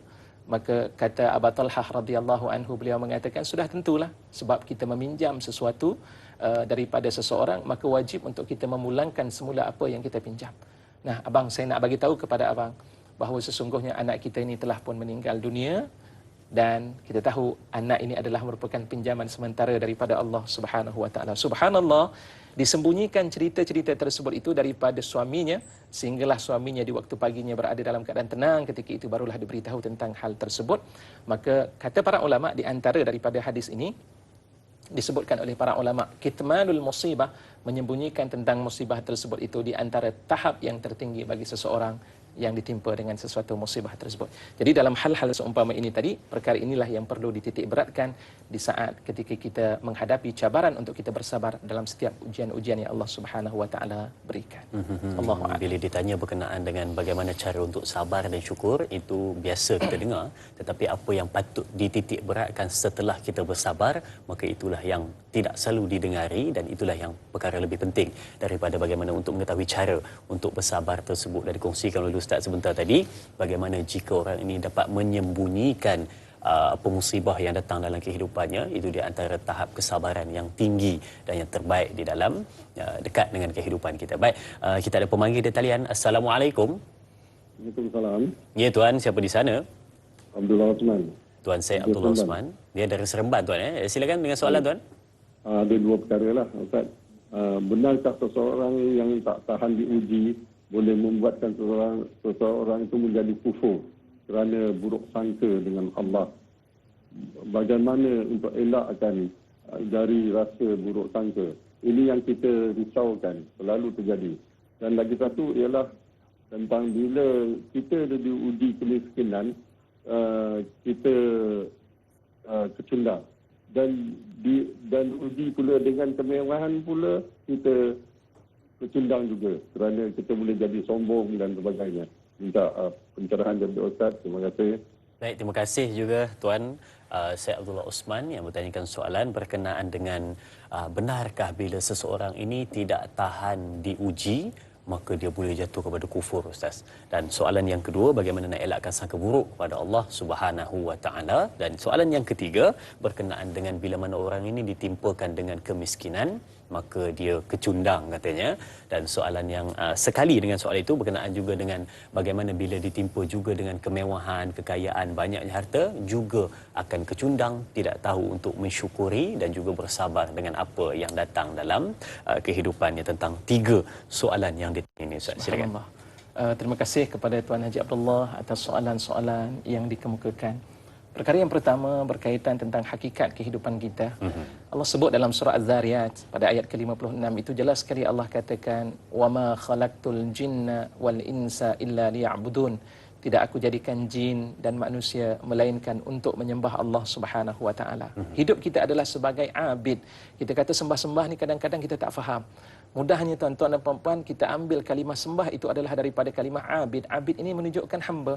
Tuan-tuan dan puan-puan, para penonton yang dikasihi dan dirahmati oleh Allah Subhanahu wa taala, bila kita meletakkan diri kita sebagai seorang hamba, kita boleh bayangkan hamba ini kerja dalam hidupnya, dia tidak memperolehi apa-apa pun kebaikan dalam hidupnya, melainkan dia akan terikut dengan arahan-arahan yang telah ditentukan oleh tuannya. Seorang hamba Saat ketika diarahkan untuk membuat kerjanya, ketika itu dia tidak boleh untuk menolak setiap kerja tersebut walaupun hati tidak menyukai. Apatah lagi kita dengan Allah Subhanahu wa taala, betapa banyak nikmat yang Allah Subhanahu wa taala kurniakan kepada kita. Kadang-kadang kita tidak merasai bahawa nikmat itu datangnya daripada Allah Subhanahu wa taala. Dan sebab itulah tadi dalam persoalannya, apakah dengan sebab kita suuzzan billah ataupun kita tidak bersyukur atas segala nikmat tersebut menyebabkan kufur daripada Allah? Jawapannya ya. Dalam Al-Quran Allah Subhanahu wa taala jelas sekali sebutkan, la in syakartum la azidannakum wa la in kafartum inna azabi lasyadid. Ya, di antaranya Allah mengatakan, jika sekiranya kamu bersyukur dan berterima kasih kepada Allah dengan cara-cara yang telah pun kita bicarakan tadi, antaranya dengan kita mengucap kalimah alhamdulillah, itu di antara sebab Allah Subhanahu wa taala akan mengekalkan nikmat tersebut dalam kehidupan kita. Pada saat yang serupa tuan-tuan, kalaulah sekiranya kita kufur tidak semestinya menjadi seorang yang kafir, tidak beriman kepada Allah. Kufur itu kadang-kadang datang daripada ungkapan kita, ya Allah, kenapa kau jadikan aku ini berada dalam keadaan miskin, yang berpanjangan, tidak kaya-kaya. Ya Allah, kenapa kau jadikan aku pula yang terkena sedangkan aku adalah merupakan orang yang taat kepada Allah Subhanahu wa taala. Suuzzan billah, perkara juga yang perlu untuk jauhkan daripada hidup kita ini. Kenapa? Kerana Allah Subhanahu wa taala akan melihat kepada sangkaan kita kepada Allah. Ana inda zanni abdi bi. Ya, sesungguhnya aku ini berada di zan, pada sangkaan-sangkaan hamba-hambaku. Kalau sekiranya hamba aku berfikiran menyangka dengan sangkaan yang baik, aku juga akan menyangka dengan sangkaan yang baik kepada manusia. Tetapi jika sekiranya kita menyangka dengan sangkaan-sangkaan yang buruk, maka Allah Subhanahu wa taala juga akan memberikan buruk sangkaan terhadap diri kita. Sebab itu tolong perbetulkan persepsi kita dalam kita mengharungi dan menjalani ujian-ujian daripada Allah Subhanahu wa taala. Kenapa? Kerana ada hikmah Allah menjadikan demikian. Dan sebab itu dalam Al-Quran ada satu ayat yang Allah Subhanahu wa taala sebutkan, a'udzubillahi minasyaitonirrajim, saya terlupa surah yang mana, Allah mengatakan, walau basatallahu rizqa li'ibadihi labaghaw fil ardi, ya, walakin yunazzilu biqadarin ma yasha. Disebut oleh Allah dalam ayat tersebut, Allah mengatakan, kalaulah sekiranya Allah menghamparkan, walau basatallahu rizqa, rezeki itu kepada hamba-hambanya, siapa nak dapat. Apa yang dia nak minta, apa yang dicita-citakan, apa yang diangan-angankan dalam hidupnya, semua perolehi. Apa yang akan berlaku? Manusia akan melampau di muka bumi Allah Subhanahu wa taala, dan akhirnya tidak akan rasa untuk menyebut kalimah alhamdulillah. Kenapa? Sebab mereka ini hidup dalam keadaan senang lenang, lupa dengan apa yang Allah berikan, dan akhirnya mereka merasakan itu adalah milik aku. Seperti mana yang berlaku kepada Qarun, yang Allah berikan kepadanya nikmat kekayaan yang cukup luar biasa, dan akhirnya dia tidak mengiktiraf datangnya daripada Allah. Dia kata apa? Innama utituhu min ilmin indi. Itu datang daripada ilmu akulah. Kalau kamu nak dapat, kamu usaha, carilah ilmu, dapatkan segala bentuk kelebihan tersebut, kamu akan menjadi kaya seumpama aku. Dia lupa datangnya daripada Allah Subhanahu wa taala. Allah kata begitu. Kalau kita diberikan demikian, maka kita akan melampau di muka bumi. Akan tetapi Allah turunkan mengikut kadar apa yang dikehendaki oleh Allah.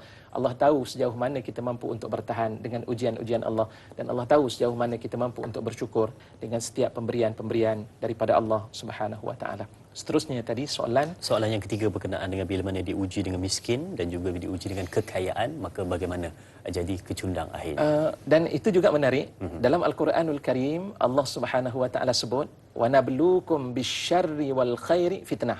Jika tidak silap dalam surah Al-Anbiya, di mana Allah Subhanahu wa taala sebut di dalam ayat tersebut, kami uji kepada kamu wahai manusia bisyarri wal khairi, dengan kesusahan, dengan musibah-musibah yang menimpa, dan juga bil khairi, dengan kebaikan-kebaikan, kekayaan, kesihatan, dan segala-gala bentuk perkara nikmat yang Allah datangkan. Dua-duanya ini adalah fitnah daripada Allah. Apa maksud fitnah? Fitnah bukan kita macam bahasa kita. Fitnah ini bermaksud ujian daripada Allah Subhanahu wa taala. Allah uji kita. Kadang-kadang Allah jadikan kita ini miskin, Allah nak tengok sejauh mana kita mampu untuk bersabar dengan ujian-ujian yang Allah Subhanahu wa taala berikan kepada kita. Dan ada kalanya Allah menjadikan kita mewah, sejauh mana Allah nak memperlihat kita ini, sejauh mana kita mampu untuk berterima kasih kepada Allah atas segala pemberian-pemberian yang Allah Subhanahu wa taala berikan kepada kita. Disitulah ujiannya datang daripada Allah Subhanahu wa taala, dan Allah uji setiap manusia itu mengikut kadar imannya.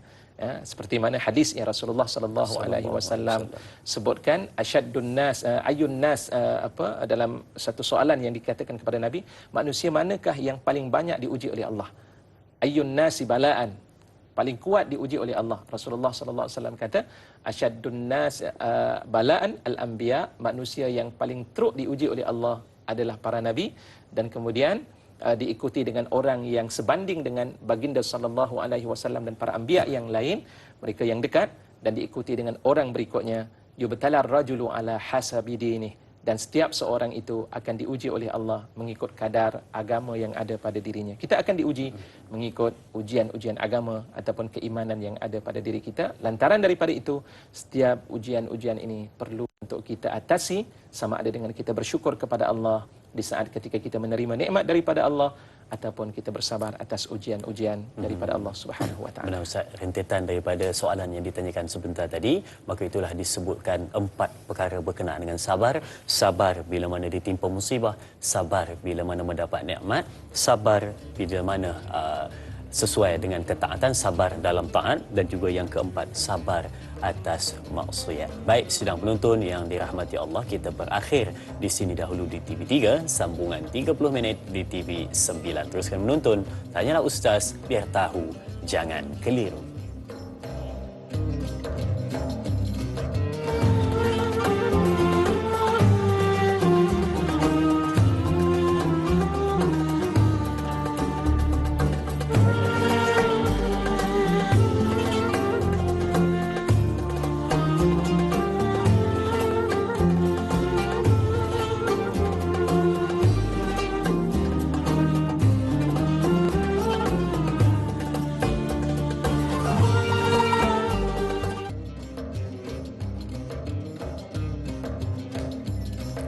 Alhamdulillah, sambungan 30 minit TV9 diteruskan untuk kita kembali membicarakan berkenaan dengan hakikat syukur dan sabar. Terima kasih diucapkan kepada semua penonton yang masih setia, dan mudah-mudahan kita dapat sesuatu pada pagi ini, dan catat sehabis baik apa yang disampaikan, semoga dapat jadi nota penting dalam kehidupan kita, dan yang paling penting, jangan lupa untuk sebarkan kepada sahabat-sahabat kita, semoga berpanjangan manfaatnya. Baik, kalau kita dapat tinjau di Facebook, ada sahabat kita Al-Ali Ali bertanyakan soalan. Baik, mari kita lihat soalannya. Assalamualaikum Ustaz. Dalam hadis ada menyatakan bahawa seseorang itu tidak dikurniakan satu pemberian yang lebih baik dan lebih luas daripada sabar. Dan soalan saya, adakah sifat sabar itu perlu dicari dan diusahakan untuk mendapatkannya, sekiranya sifat sabar itu adalah satu anugerah dari Allah Subhanahu wa taala?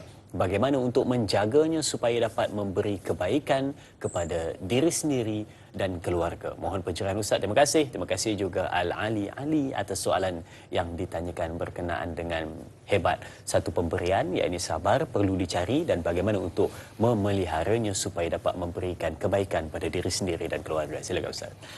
Baik, terima kasih kepada Tuan Al-Ali Ali atas soalan tersebut. Tepat daripada hadis Nabi sallallahu alaihi wasallam, riwayat daripada Al-Imam Al-Bukhari daripada Abi Sa'id Al-Khudri radhiyallahu anhu pernah menyebutkan sebahagian daripada hadis yang dinyatakan oleh Tuan Al-Ali Ali tadi. Di antaranya Rasulullah sallallahu alaihi wasallam bersabda, ma u'tiya ahadun ata'an khairan wa awsa'a min as-sabri. Tidak diberikan kepada seseorang itu sesuatu pemberian yang lebih baik dan lebih luas berbanding dengan kesabaran. Sebab apa? Kerana dalam kehidupan kita, lingkaran hidup kita, kita akan menghadapi. Dan seperti mana yang telah pun kita bicarakan dalam bab bersabar, ulama mengatakan 3 perkara penting untuk kita lakukan kesabaran dalam hidup kita. Pertama, bersabar dalam kita melakukan ketaatan kepada Allah. Yang kedua, bersabar dalam kita berusaha menjauhkan diri daripada melakukan maksiat kepada Allah. Dan yang ketiga, bersabar dalam mengharungi qada dan qadar daripada Allah ataupun musibah yang Allah Subhanahu wa taala berikan kepada kita. Ketiga-tiga perkara ini, para penonton yang dikasihi dan dirahmati oleh Allah Subhanahu wa taala, adalah merupakan perkara yang pasti akan berlaku dalam hidup kita. Nak solat, perlukan masa, tempoh masanya. Ni kadang-kadang kita nak cari solat, nak cari sembahyang yang cepat. Sebagai contoh, baca Al-Quran, kalau boleh kita nak baca Al-Quran itu dengan suara senafas sebagai contoh. Ataupun saat ketika kita melaksanakan apapun urusan dalam kehidupan, kita nak segera. Surah Al-Isra Allah Subhanahu Wa Taala ingatkan, wa kanal insanu ajula. Manusia ini memang sifatnya tergesa-gesa dalam melakukan satu perkara, nak segera sahaja apa yang dia mahukan itu diperolehi dalam hidup. Antara itu Allah Subhanahu Wa Taala menurunkan sifat sabar yang perlu diharungi oleh manusia yang namanya mukmin dan muslim. Baik, di antara persoalan tadi yang dikemukakan oleh Tuan Al-Ali tadi berkaitan bagaimana cara kita nak mewujudkan, mendapatkan tentang sabar tersebut. Caranya tidak lain untuk kita ambil berat tentang sabar tadi, tidak lain antaranya iaitulah pertama, tak boleh tidak kita mesti menuntut ilmu. Dengan ilmu itulah kita akan dapat memperolehi cara dan kaedah dalam kita mengharungi kesabaran dalam kehidupan. Sebab sabar ini dia bukan satu anugerah yang Allah Subhanahu Wa Taala berikan kepada kita begitu sahaja. Tapi sabar itu tuan-tuan, para penonton yang dikasihi dan dirahmati oleh Allah Subhanahu Wa Taala, ia merupakan suatu perkara yang perlu diusahakan dalam hidup kita. Allah sebut dalam Al-Quranul Karim, dalam banyak ayat, di antaranya Allah menyebut, antaranya Allah mengatakan, walladzina jahadu fina lanahdiyannahum subulana. Orang-orang yang bermujahadah, bersungguh-sungguh mengorbankan seluruh apa yang Allah berikan kepada dalam kehidupannya itu, barulah kami akan berikan panduan dan hidayah dalam hidup mereka. Jadi maknanya dalam hidup kita, kita akan menjadi mudah bila kita dapat lahirkan sifat sabar dalam hidup kita. Kenapa kita boleh bangkit di waktu tengah malam untuk melaksanakan solat tahajud? Tidak lain kerana kita mampu untuk bersabar. Hari pertama mungkin nampak payah, hari yang kedua mungkin payah, tapi kalau sudah sampai setahun, amalan itu kita laksanakan, dia akan menjadi perkara biasa dalam hidup kita dan ia akan menjadi ringan. Itulah jawapan daripada Allah Subhanahu Wa Taala. Bermujahadah dalam hidup kita itu penting. Daripada mujahadah inilah akan datang bantuan dan hidayah daripada Allah Subhanahu Wa Taala. Yang kedua, di antara amalan-amalan yang lain itu disebut oleh para ulama. Antaranya para ulama mengatakan amalan puasa itu juga dapat melahirkan sifat sabar dalam diri kita. Sebab apa? Dengan kita berpuasa ini tuan-tuan, para hadirin dan hadirat yang dikasihi dan dirahmati oleh Allah Subhanahu Wa Taala, dengan cara kita berpuasa kita dapat mengecilkan keinginan nafsu yang ada pada diri kita. Manusia Allah berikan kepada mereka itu nafsu, wa nafsin wa ma sawwaha fa alhamaha fujuraha wa taqwaha. Setiap daripada nafsu yang ada dalam diri kita ini Allah telah ciptakan dan Allah berikan kepadanya kebaikan, takwa kepada Allah, juga keburukan yang ada. Kalau kita lalui akan keburukan-keburukan dan kejahatan-kejahatan tersebut. Lantaran hidayah untuk mendapat kebaikan tadi, maka kita memerlukan kepada pengorbanan diri kita untuk melaksanakan beberapa ketaatan yang dapat mengurangkan keinginan nafsu yang ada pada diri kita. Dan lantaran daripada itu, kalau kita melihat kisah yang berlaku di zaman Nabi SAW, anak-anak muda dia berminat nak berkahwin, tapi duit tidak ada. Zaman Nabi SAW, rata-rata di kalangan para sahabat, ramainya di kalangan mereka daripada kelompok miskin. Tetapi mereka ada keinginan untuk bernikah dan berkahwin. Cuma mereka tidak memiliki kekuatan untuk menampung kehidupan berkeluarga ketika itu. Apa yang Rasulullah SAW kata? Ya ma'syaras syabab, man istata'a minkumul ba'ata falyatazawwaj. Fa in lam tastati' fa alaihi bis-shiyam. Fa innahu lahu wija'. Atau kama qala an-nabiy sallallahu alaihi wasallam. Baginda sallallahu alaihi wasallam katakan ketika itu, wahai golongan-golongan pemuda, sesiapa di kalangan kamu yang berkemampuan untuk berkahwin, falyatazawwaj, silakan berkahwin. Jangan buang masa dengan kehidupan kamu, berkahwin. Fa innahu dan kemudian Rasulullah kata, fa illam tastati', jika sekiranya kamu tidak berkemampuan, fa alaihi bis-shaum, ya. Maka ke atasnya, fa illam yastati', jika dia tidak mampu, ke atasnya hendaklah dia berpuasa. Puasa itu adalah merupakan benteng ataupun perisai yang dapat menampung dirinya daripada melakukan maksiat kepada Allah Subhanahu Wa Taala. Dan di antara lain, saya tertarik dengan catatan Ibn Qudamah Al-Maqdisi rahimahullah. Beliau meletakkan, usahakan kita membersihkan hati kita ini dengan berzikir kepada Allah Subhanahu Wa Taala. Lidah kita basah mengingati Allah Subhanahu Wa Taala itu akan menyebabkan hati kita ini menjadi hati yang baik. Daripada hati yang baik itulah yang akan dapat melahirkan jiwa yang mampu untuk bersabar dalam mengharungi setiap detik-detik kehidupan yang kita hadapi di muka bumi Allah Subhanahu Wa Taala ini. Wallahu a'lam. Wallahu a'lam. Satu anugerah yang besar dari Allah Subhanahu Wa Taala yang didatangkan satu sifat sabar di dalam diri, maka pelihara dan jagalah supaya dapat jadi satu perkara yang baik untuk diri sendiri dan juga untuk keluarga. Baik, soalan seterusnya di Facebook dari sahabat kita Tuan Sairul Nizam. Baik, soalannya, Assalamualaikum Ustaz. Soalan saya ketika ini, ada saudara-saudara kita yang telah ditimpa banyak ujian, contohnya kehilangan insan tersayang kerana kes COVID-19 ketika ini. Banjir besar di sesetengah kawasan hingga ada yang meragut nyawa. Pasti perit untuk diterima bagi orang-orang yang menerima ataupun mengalami musibah ataupun ujian dari Allah tersebut. Apa pesanan Ustaz dan bagaimanakah cara orang-orang yang mengalami ujian ini, apatah lagi dengan kehilangan ahli keluarga tersayang akibat banjir serta COVID-19 ini, supaya tabah, cekal dan sabar untuk menghadapi dugaan yang cukup berat ini. Katanya, terima kasih Tuan Sairul Nizam, katanya minta sedikit pesanan dan juga Ustaz sampaikan sedikit motivasi kepada mereka yang mungkin dalam keadaan sekarang tengah runsing memikirkan bagaimana untuk sabar dan menghadapi ujian tersebut. Ustaz, silakan. Baik, terima kasih kepada Tuan Sairul Nizam atas soalan yang dikemukakan.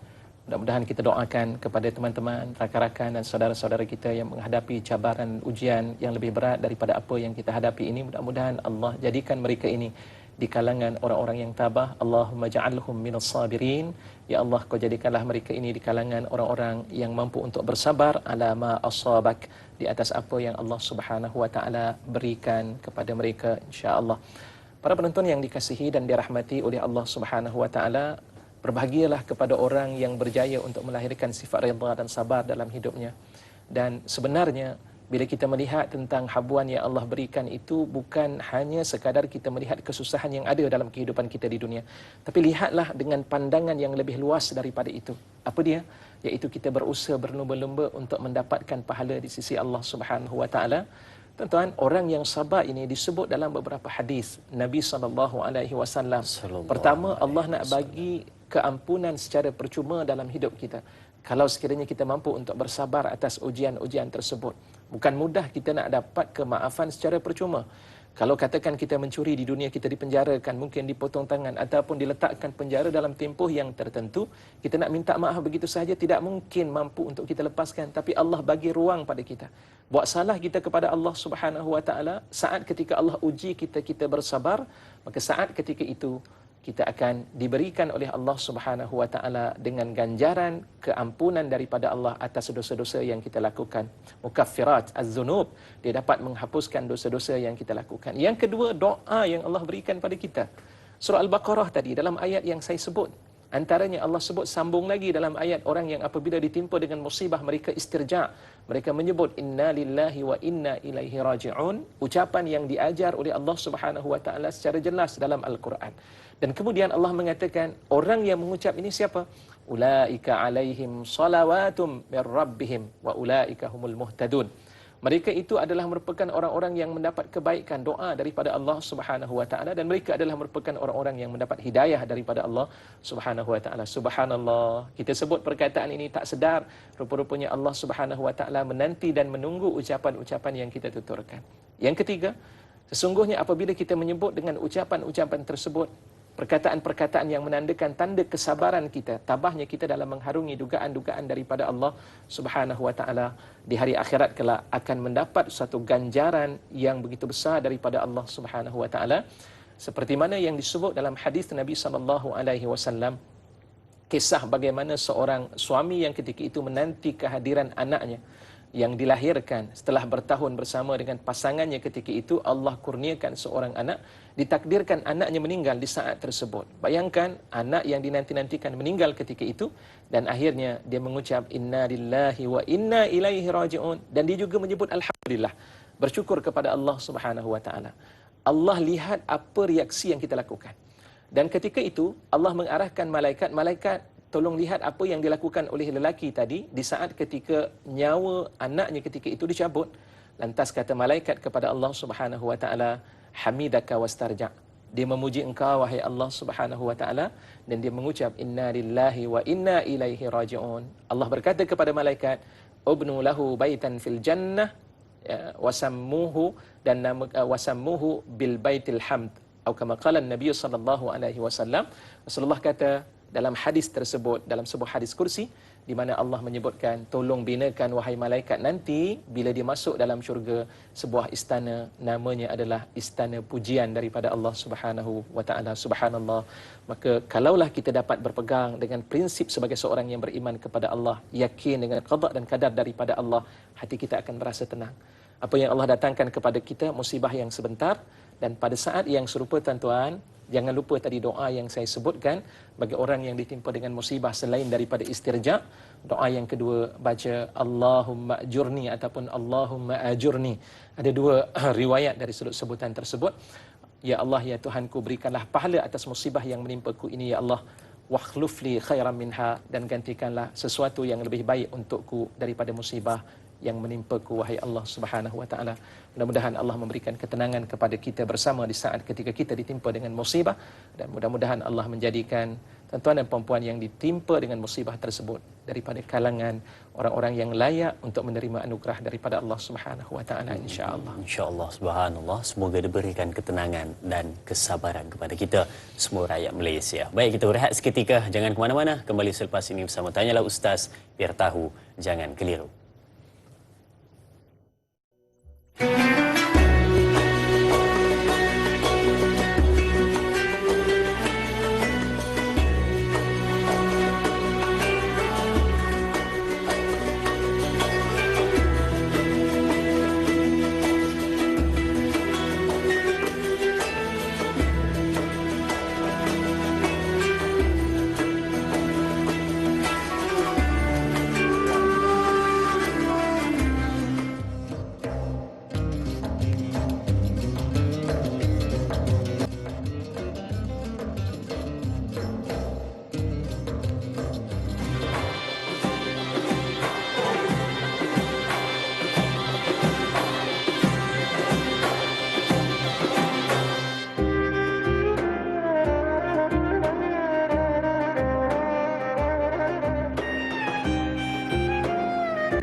Hari ini lebih baik dari semalam, dan sidang penonton keluarga besar Tanyalah Ustaz, jangan lupa untuk tulis di buku catatan anda ataupun nota di handphone anda, tulis di catatan tersebut satu kalimah, hari ini saya nak berubah menjadi seorang yang bersyukur dan banyak bersabar atas segala yang datang, dan jangan lupa hashtag di bawah itu, biar tahu jangan keliru. Terima kasih diucapkan kepada semua penonton. Semoga hari ini lebih baik dari semalam dan semoga lebih ceria daripada sebelumnya. Kita lihat soalan seterusnya di Facebook Tanyalah Ustaz TV3 dari sahabat kita Puan Rahimah Saud. Baik, soalannya, Assalamualaikum.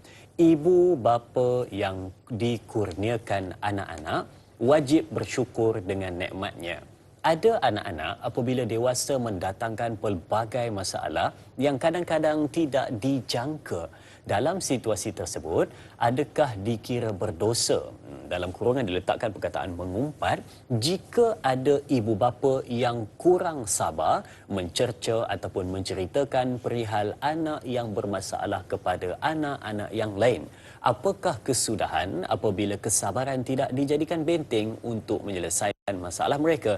Terima kasih Ustaz dan Da'i, biar tahu jangan keliru. Terima kasih Puan Rahimah Saud atas soalan yang ditanyakan. Jadi bagaimana Ustaz, ini perihal anak-anak mendatangkan sesuatu ataupun masalah yang tidak dijangka anak-anak sebagai ujian. Silakan Ustaz. Baik, terima kasih kepada Puan Rahimah atas soalan tersebut. Pertamanya kita kena ingat, anak yang dilahirkan itu adalah merupakan satu rezeki yang Allah Subhanahu wa taala kurniakan kepada kita, dan ia juga merupakan sebab yang boleh menyebabkan kita masuk ke dalam syurga Allah Subhanahu wa taala. Jelas dalam hadis Nabi sallallahu alaihi wasallam riwayat daripada Imam Muslim, "Idza mata ibnu Adam in qata'a amaluhu illa min thalas." Meninggalnya anak Adam, dia akan meninggalkan 3 perkara. Salah satu daripadanya adalah merupakan anak-anak yang saleh, yad'u lahu, yang mendoakan baginya. Yang kedua, pada saat yang serupa saya teringat dalam surah At-Taghabun pada ayat ke-15, Allah Subhanahu wa taala mengatakan, a'udzubillahi minasyaitonir rajim, innama amwalukum wa auladukum fitnah, innallaha indahu ajrun azim. Allah mengatakan dalam ayat tersebut, sesungguhnya harta-harta kamu dan juga anak-anak kamu itu adalah merupakan ujian yang besar daripada Allah Subhanahu wa taala, dan sesungguhnya di sisi Allah Subhanahu wa taala juga ada ganjaran yang besar yang akan disediakan kepada mereka. Maka pada saat yang serupa, anak-anak ini adalah merupakan salah satu cabaran yang perlu dihadapi oleh ayah dan ibu di saat ketika membesarkan anak tersebut. Memang kadang-kadang ada perkara-perkara yang berlaku kepada anak-anak ini kurang digemari oleh ayah dan ibu. Mungkin juga sebab berlaku demikian itu, tuan-tuan dan puan-puan, mungkin kerana dulu sikap kita begitu. Sebab itu ada dalam satu, saya terlupa sama ada kata-kata para ulama ataupun hadis yang mana disebut dalam satu kata-kata tersebut antaranya oleh Syekh Abdullah Nasir Ulwan dalam kitabnya Tarbiyatul Aulad, pendidikan anak-anak itu. Beliau katakan satu kenyataan yang disebut barru aba'akum tabarrukum abna'ukum. Buat baiklah kamu kepada ayah dan ibu kamu itu, nanti anak-anak kamu juga akan melakukan kebaikan kepada kamu. Maka ada kemungkinan kita muhasabah balik diri kita, mungkin berlaku demikian ni sebab dulu kita lakukan demikian. Nah, ketika itu kita dapat menenangkan perasaan dan juga jiwa kita. Yang kedua, tuan-tuan, para hadirin dan hadirat yang dikasihi dan dirahmati oleh Allah Subhanahu wa taala. Di saat ketika kita menceritakan perkara yang tidak baik kepada anak-anak tadi, ini akan memberikan masalah yang besar. Saat ketika meninggalnya, mungkin kita meninggal lebih dahulu daripada anak-anak tersebut. Anak-anak nanti yang mendengar cerita-cerita yang telah disampaikan oleh ayah dan ibu, itu mungkin akan mempersalahkan anak-anak yang telah diceritakan keburukannya kepada mereka. Jadi pada saat ketika itu akan timbullah tadi cerca-mencerca, kata-kata nista dan tidak baik, sehingga menyebabkan anak tadi dia tidak akan mengenang budi kepada ibunya dan juga ayahnya di saat ketika mereka itu meninggal. Tuan-tuan dan puan-puan, masa kita tidak panjang. Saya cadangkan kepada tuan-tuan dan puan-puan rujuk cerita tentang kisah Nabi Yusuf alaihissalam. Itu cerita yang cukup menarik dalam kehidupan Nabi Yusuf alaihissalam. Walaupun ayah Nabi Yusuf alaihissalam adalah Nabi Ya'qub alaihissalam daripada kalangan para anbiya, tapi bagaimana keadaan adik-beradik Nabi Yusuf alaihissalam, dan itu dibicarakan oleh para ulama-ulama tafsir dengan perbincangan yang cukup panjang menceritakan tentang bagaimana Nabi Yusuf alaihissalam hidup dalam keadaan yang tidak tenang bersama dengan adik-beradiknya, tetapi Allah Subhanahu wa taala telah menjanjikan di hujungnya setelah kesabaran yang dilalui oleh Nabi Yusuf bukan setahun, bukan 40 tahun, bahkan lebih daripada itu menurut sebahagian kata-kata ataupun pandangan daripada para ulama, itu nak menyatakan bagaimana hidup Nabi Yusuf alaihissalam dipenuhi dengan kesabaran. Akhirnya dia berjaya dalam mengharungi keadaan tersebut, dan baginda Nabi Yusuf alaihissalam menjadi seorang yang cukup dikenali di bumi Mesir. Bahkan dia adalah merupakan punca untuk menyatukan semula adik-beradiknya yang bergaduh dan bertelagah dalam kehidupan ketika itu. Itu cukup menarik. Justru itu cadangan dan juga nasihat daripada saya kepada ayah dan ibu. Jaga perkataan, tutur kata yang ada dalam dirinya. Jangan menyebut perkataan-perkataan yang tidak baik terhadap anak-anak kita. Mungkin anak-anak kita ini dia akan menjadi baik sesudah kematian kita. Mungkin di saat hidup kita, kita nampak nakalnya mereka.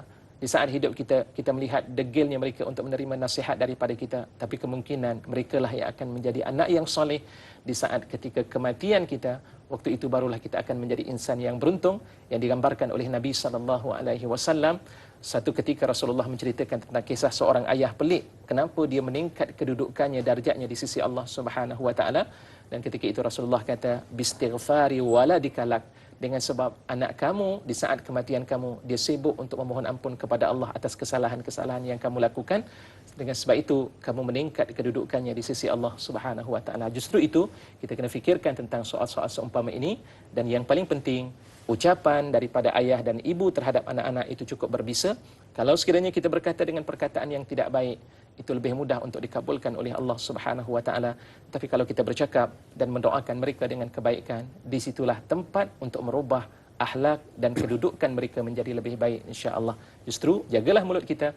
Mudah-mudahan Allah Subhanahu wa taala menyelesaikan permasalahan yang berlaku dalam kehidupan kita berkeluarga, insya-Allah. Insya-Allah, amin ya rabbal alamin. Dan Ustaz, mungkin sebagai pelan tindakan ataupun kesimpulan ringkas perbincangan kita pada hari ini, mungkin Ustaz boleh kongsikan bagaimana cara untuk kita ini menyebut tentang bersyukurlah ataupun sabarlah kepada sahabat-sahabat kita dengan cara yang terbaik dan cara yang beradab, supaya tidak timbul satu lafaz daripada orang yang kita nasihat itu, kau tidak ada di tempat aku, maka kau tak tahu apa yang berlaku pada aku, baik kau diam, dia kata. Kan dia kata ini, bagaimana adabnya? Terima kasih kepada Dai Hazrin.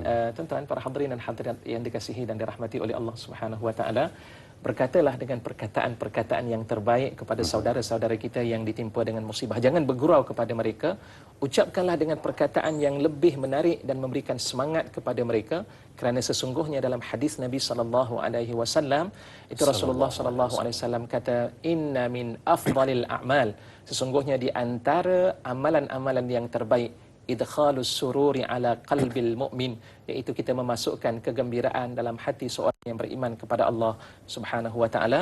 Sebut dengan perkataan yang boleh memberikan perangsang dan semangat kepada mereka untuk mereka mengharungi perjalanan hidup seterusnya. Pertama dengan ucapan takziah, dan yang kedua, berikanlah doa-doa yang terbaik kepada mereka. Mudah-mudahan mereka juga adalah di antara orang yang mampu untuk tabah dalam setiap ujian-ujian yang diharungi dalam kehidupan mereka, insya-Allah. Insya-Allah. Dan sila Ustaz tutup dengan doa sebagai ringkas. akhirnya, tuan-tuan dan puan-puan sekalian, mari sama-sama kita memohon doa kepada Allah Subhanahu wa taala. A'udzubillahi minasyaitonir rajim. Bismillahirrahmanirrahim. Alhamdulillahi rabbil alamin, wassalatu wassalamu ala asyrafil anbiya'i wal mursalin wa ala alihi wa sahbihi ajma'in. Allahumma ja'al jam'ana hadha jam'an marhuma وتفرقنا من بعده تفرقا مباركا معصوما ولا تجعل فينا شكيا ولا مترودا ولا محروما برحمتك يا أرحم الراحمين. اللهم أعنا على ذكرك وشكرك وحسن عبادتك. ربنا هب لنا من أزواجنا وذرياتنا قرة أعين وجعلنا للمتقين إماما. ربنا آمنا بما أنزلت واتبعنا الرسول فاكتبنا مع الشاهدين. ربنا آتنا في الدنيا حسنة وفي الآخرة حسنة وقنا عذاب النار. وصلى الله على سيدنا محمد وعلى آله وصحبه وسلم. Alhamdulillah Rabbil Alamin. Amin, amin ya Rabbal Alamin. Terima kasih diucapkan kepada Ustaz dan terima kasih diucapkan kepada semua penonton. Dan ingat, belajar untuk mensyukuri nikmat yang telah dimiliki dan latih diri untuk bersabar dengan ujian yang hadir serta apa jua perkara yang belum dikecapi. Sidang penonton Keluarga Besar Tanyalah Ustaz, jangan lupa esok bersama dengan moderator Da'i Luqman dan juga ahli panel Ustaz Muhadir Jul dengan topik fiqh solat mencegah fahsyak dan mungkar. Teruskan menonton Tanyalah Ustaz, biar tahu jangan keliru. Sekian, Assalamualaikum warahmatullahi wabarakatuh.